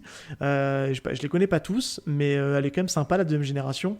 Mais tu te dis quand même, ils ont quand même tapé très fort dès la première, avec des Pokémon iconiques, où tu te dis qu'ils sont tellement iconiques qu'ils sont obligés de trouver une manière pour les remettre dans les nouvelles séries. Et je trouve que... Alors, tu vas peut-être me dire, mais tu te plantes. Je trouve que le côté Pokémon, tu donnes le nom du Pokémon et tu mets 2 Galar, bah, ça te permet de remettre des vieux Pokémon dans une nouvelle région en te disant, bah tiens, regarde, il y a un nouveau Pokémon, mais c'est pas un nouveau, mais c'est la version de Galar. Et bref, mais là tous les fans de Pokémon vont tomber dessus. Mais je trouve qu'ils ont du mal Non. à se détacher de certains Pokémon cultes que sont les premiers starters, hein, clairement. Et que du coup tu te dis, bon bah voilà, ils ont tellement été forts. Honnêtement, les 4 premières générations sont assez emblématiques parce que au niveau de l'inspiration et de la direction artistique, on était sur des choses très propres. Après, ça c'est mon avis. Il y en a qui vont mettre la 5e génération aussi dans ce lot. Moi, j'aime bien aussi la 5e. À partir de la 5, 6, là, on commence à pêcher en termes Combien il y a de générations au total? 9. 9, c'est ça, 9, c'est beaucoup. Ouais, quand même, hein. la Faut dernière le dire. en date, c'est l'Espagne, là. Enfin, c'est ce qui est sorti sur Switch. Là. Ouais. J'ai Je plus te le cache nom. pas que moi, en fait, d'être dans cette vibe Pokémon, j'ai très très envie de faire le Arceus. Je sais pas ce qu'il vaut, j'entends du bon. Bah, du du moins coup, là, bon. tu verras une forme, d'autres formes d'Isui, avec, je sais pas, par exemple, Arcanin de Isui, donc le Pokémon Arceus, là, où Oui. le Arcanin, il ressemble à un dogo connu tu sais, du monde du Japon. Tu sais, Ah, tu sais, oui, oui. les chiens en statue Les Shiba japonais, quoi, tu vois. Les Shiba? Non, pas c'est les Shiba, les statues de chiens japonais un peu connus là, Non, ça que me tu parle as dans pas. les temples et tout. J'ai plus le nom, excusez-moi. Mais là, le premier mot qui me vient, c'est parce que je le vois dans le. Je ne savais pas que Canartichaud avait une évolution, mais en fait, si, c'est le Canartichaud de Galar qui évolue en Panartichaud. Et j'ai dit. Palar. Palartichaud. Palartichaud. Panartichaud. Ouais. On voit le spécialiste. Hein. Et ça, du coup, bah voilà, c'était juste pour faire la petite parenthèse un peu rigolote. Je redécouvre Oui. ça avec mes enfants. Mon petit Val, on sait que tu es de retour. Où est-ce qu'on peut te retrouver, toi, du coup tu vas refaire un petit peu de promo Nulle sur part. ton. Mais si, Me- sur ton me podcast retrouvez NBA. plus. Mais si, il faut Laissez-moi tranquille. Allez. Non, ouais, vous pouvez me retrouver sur le podcast MVP, Most Valuable Podcast, le podcast NBA, podcast basket. On est pas hyper, on crée pas énormément de contenu, on va pas se mentir. On galère un petit peu à trouver des créneaux. On devrait enregistrer un épisode incessamment sous peu sur la trade deadline. Donc je sais pas quand est-ce que ça sort cet épisode-là, Seb, début Normalement, février. on est début février, ouais. Ouais, donc dans pas très longtemps, on devrait vous sortir un épisode sur les différents échanges, trades qu'il y a eu en NBA, et discuter un peu de notre avis, tout ça, donner nos avis sur la moitié de saison qui vient de s'écouler en NBA. Donc si vous aimez le basket, n'hésitez pas à venir écouter MVP, sans grande prétention, mais voilà. Et puis c'est tout. Hein. Après, vous pouvez me retrouver sur YPDLM une fois tous les 6 mois à peu près. Voilà. Non, j'espère un peu plus quand même. Pas tous les 6 mois. Non, mais j'essaierai de venir un peu plus souvent. On essaiera de trouver des créneaux Ouais, et puis se on va essayer de débrouiller faire des pour. petits trucs ensemble sur des projets qu'on se parle en off. On va pas tout vous dévoiler ici, mais c'est vrai qu'on aimerait bien. On a 2-3 trucs en tête. On se dit ça peut être pas mal. Moi, j'ai la volonté de me remettre à lire et à terminer des séries que j'ai attaquées et dans lesquelles je me suis perdu à et qu'on cause n'a un pas, peu du on n'a pas parlé podcast. dans le Parce podcast. que, Il faut le dire aussi. ouais, par exemple, il y a plein de séries que j'ai démarrées que j'ai pas terminées parce que en fait, j'ai démarré autre chose pour le podcast et je lisais plein. Et en fait, je me perds. J'en avais déjà discuté quand on avait fait un peu le récap, je sais pas trop quoi. Et en fait, là, j'ai vraiment envie de mettre un début et une fin à une série à chaque fois, un peu à la manière d'un Chris. Mais oui. Ouais, exactement. Qui ont fait un bon fist. J'essaye de m'inspirer du meilleur, hein, du boss, Chris. Et donc, on va essayer de faire ça. Voilà. Ouais. Et d'ailleurs, au moment où on enregistre, le petit Chris s'est remis au basket et tu iras lui parler. Il s'est fait une cheville. Et il s'est fait une cheville. Voilà, c'est bien beau. J'ai vu ça. Voilà, on lui envoie de la force et un bon rétablissement au petit Chris.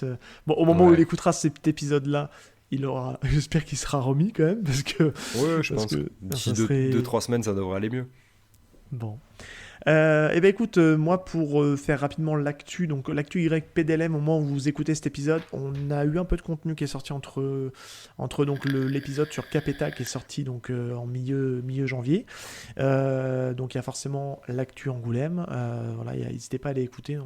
Je vous ai fait un petit retour sur ce que j'ai pensé d'Angoulême. On vous a aussi fait avec Val et Chris un one shot sur notre avis sur la perfecte édition de Slam Dunk. Donc pareil, tout ça c'est dispo, n'hésitez pas à aller jeter une oreille. Et à côté donc d'YPDLM, alors pour terminer sur YPDLM, pardon, j'ai pas encore en tête de quoi je vais vous parler prochainement, mais j'ai déjà pas mal d'invités sous le coude avec qui je veux faire des choses, hein, donc ça c'est plutôt cool. On risque très certainement d'aller du côté de l'horreur et de la science-fiction dans les prochains épisodes, et peut-être un petit peu d'action aussi, bref, vous verrez. Et à côté, si vous voulez m'écouter parler d'autres choses que les mangas, j'ai toujours mon podcast High Kick, dans ton podcast que je fais avec Jazz sur les films d'arts martiaux.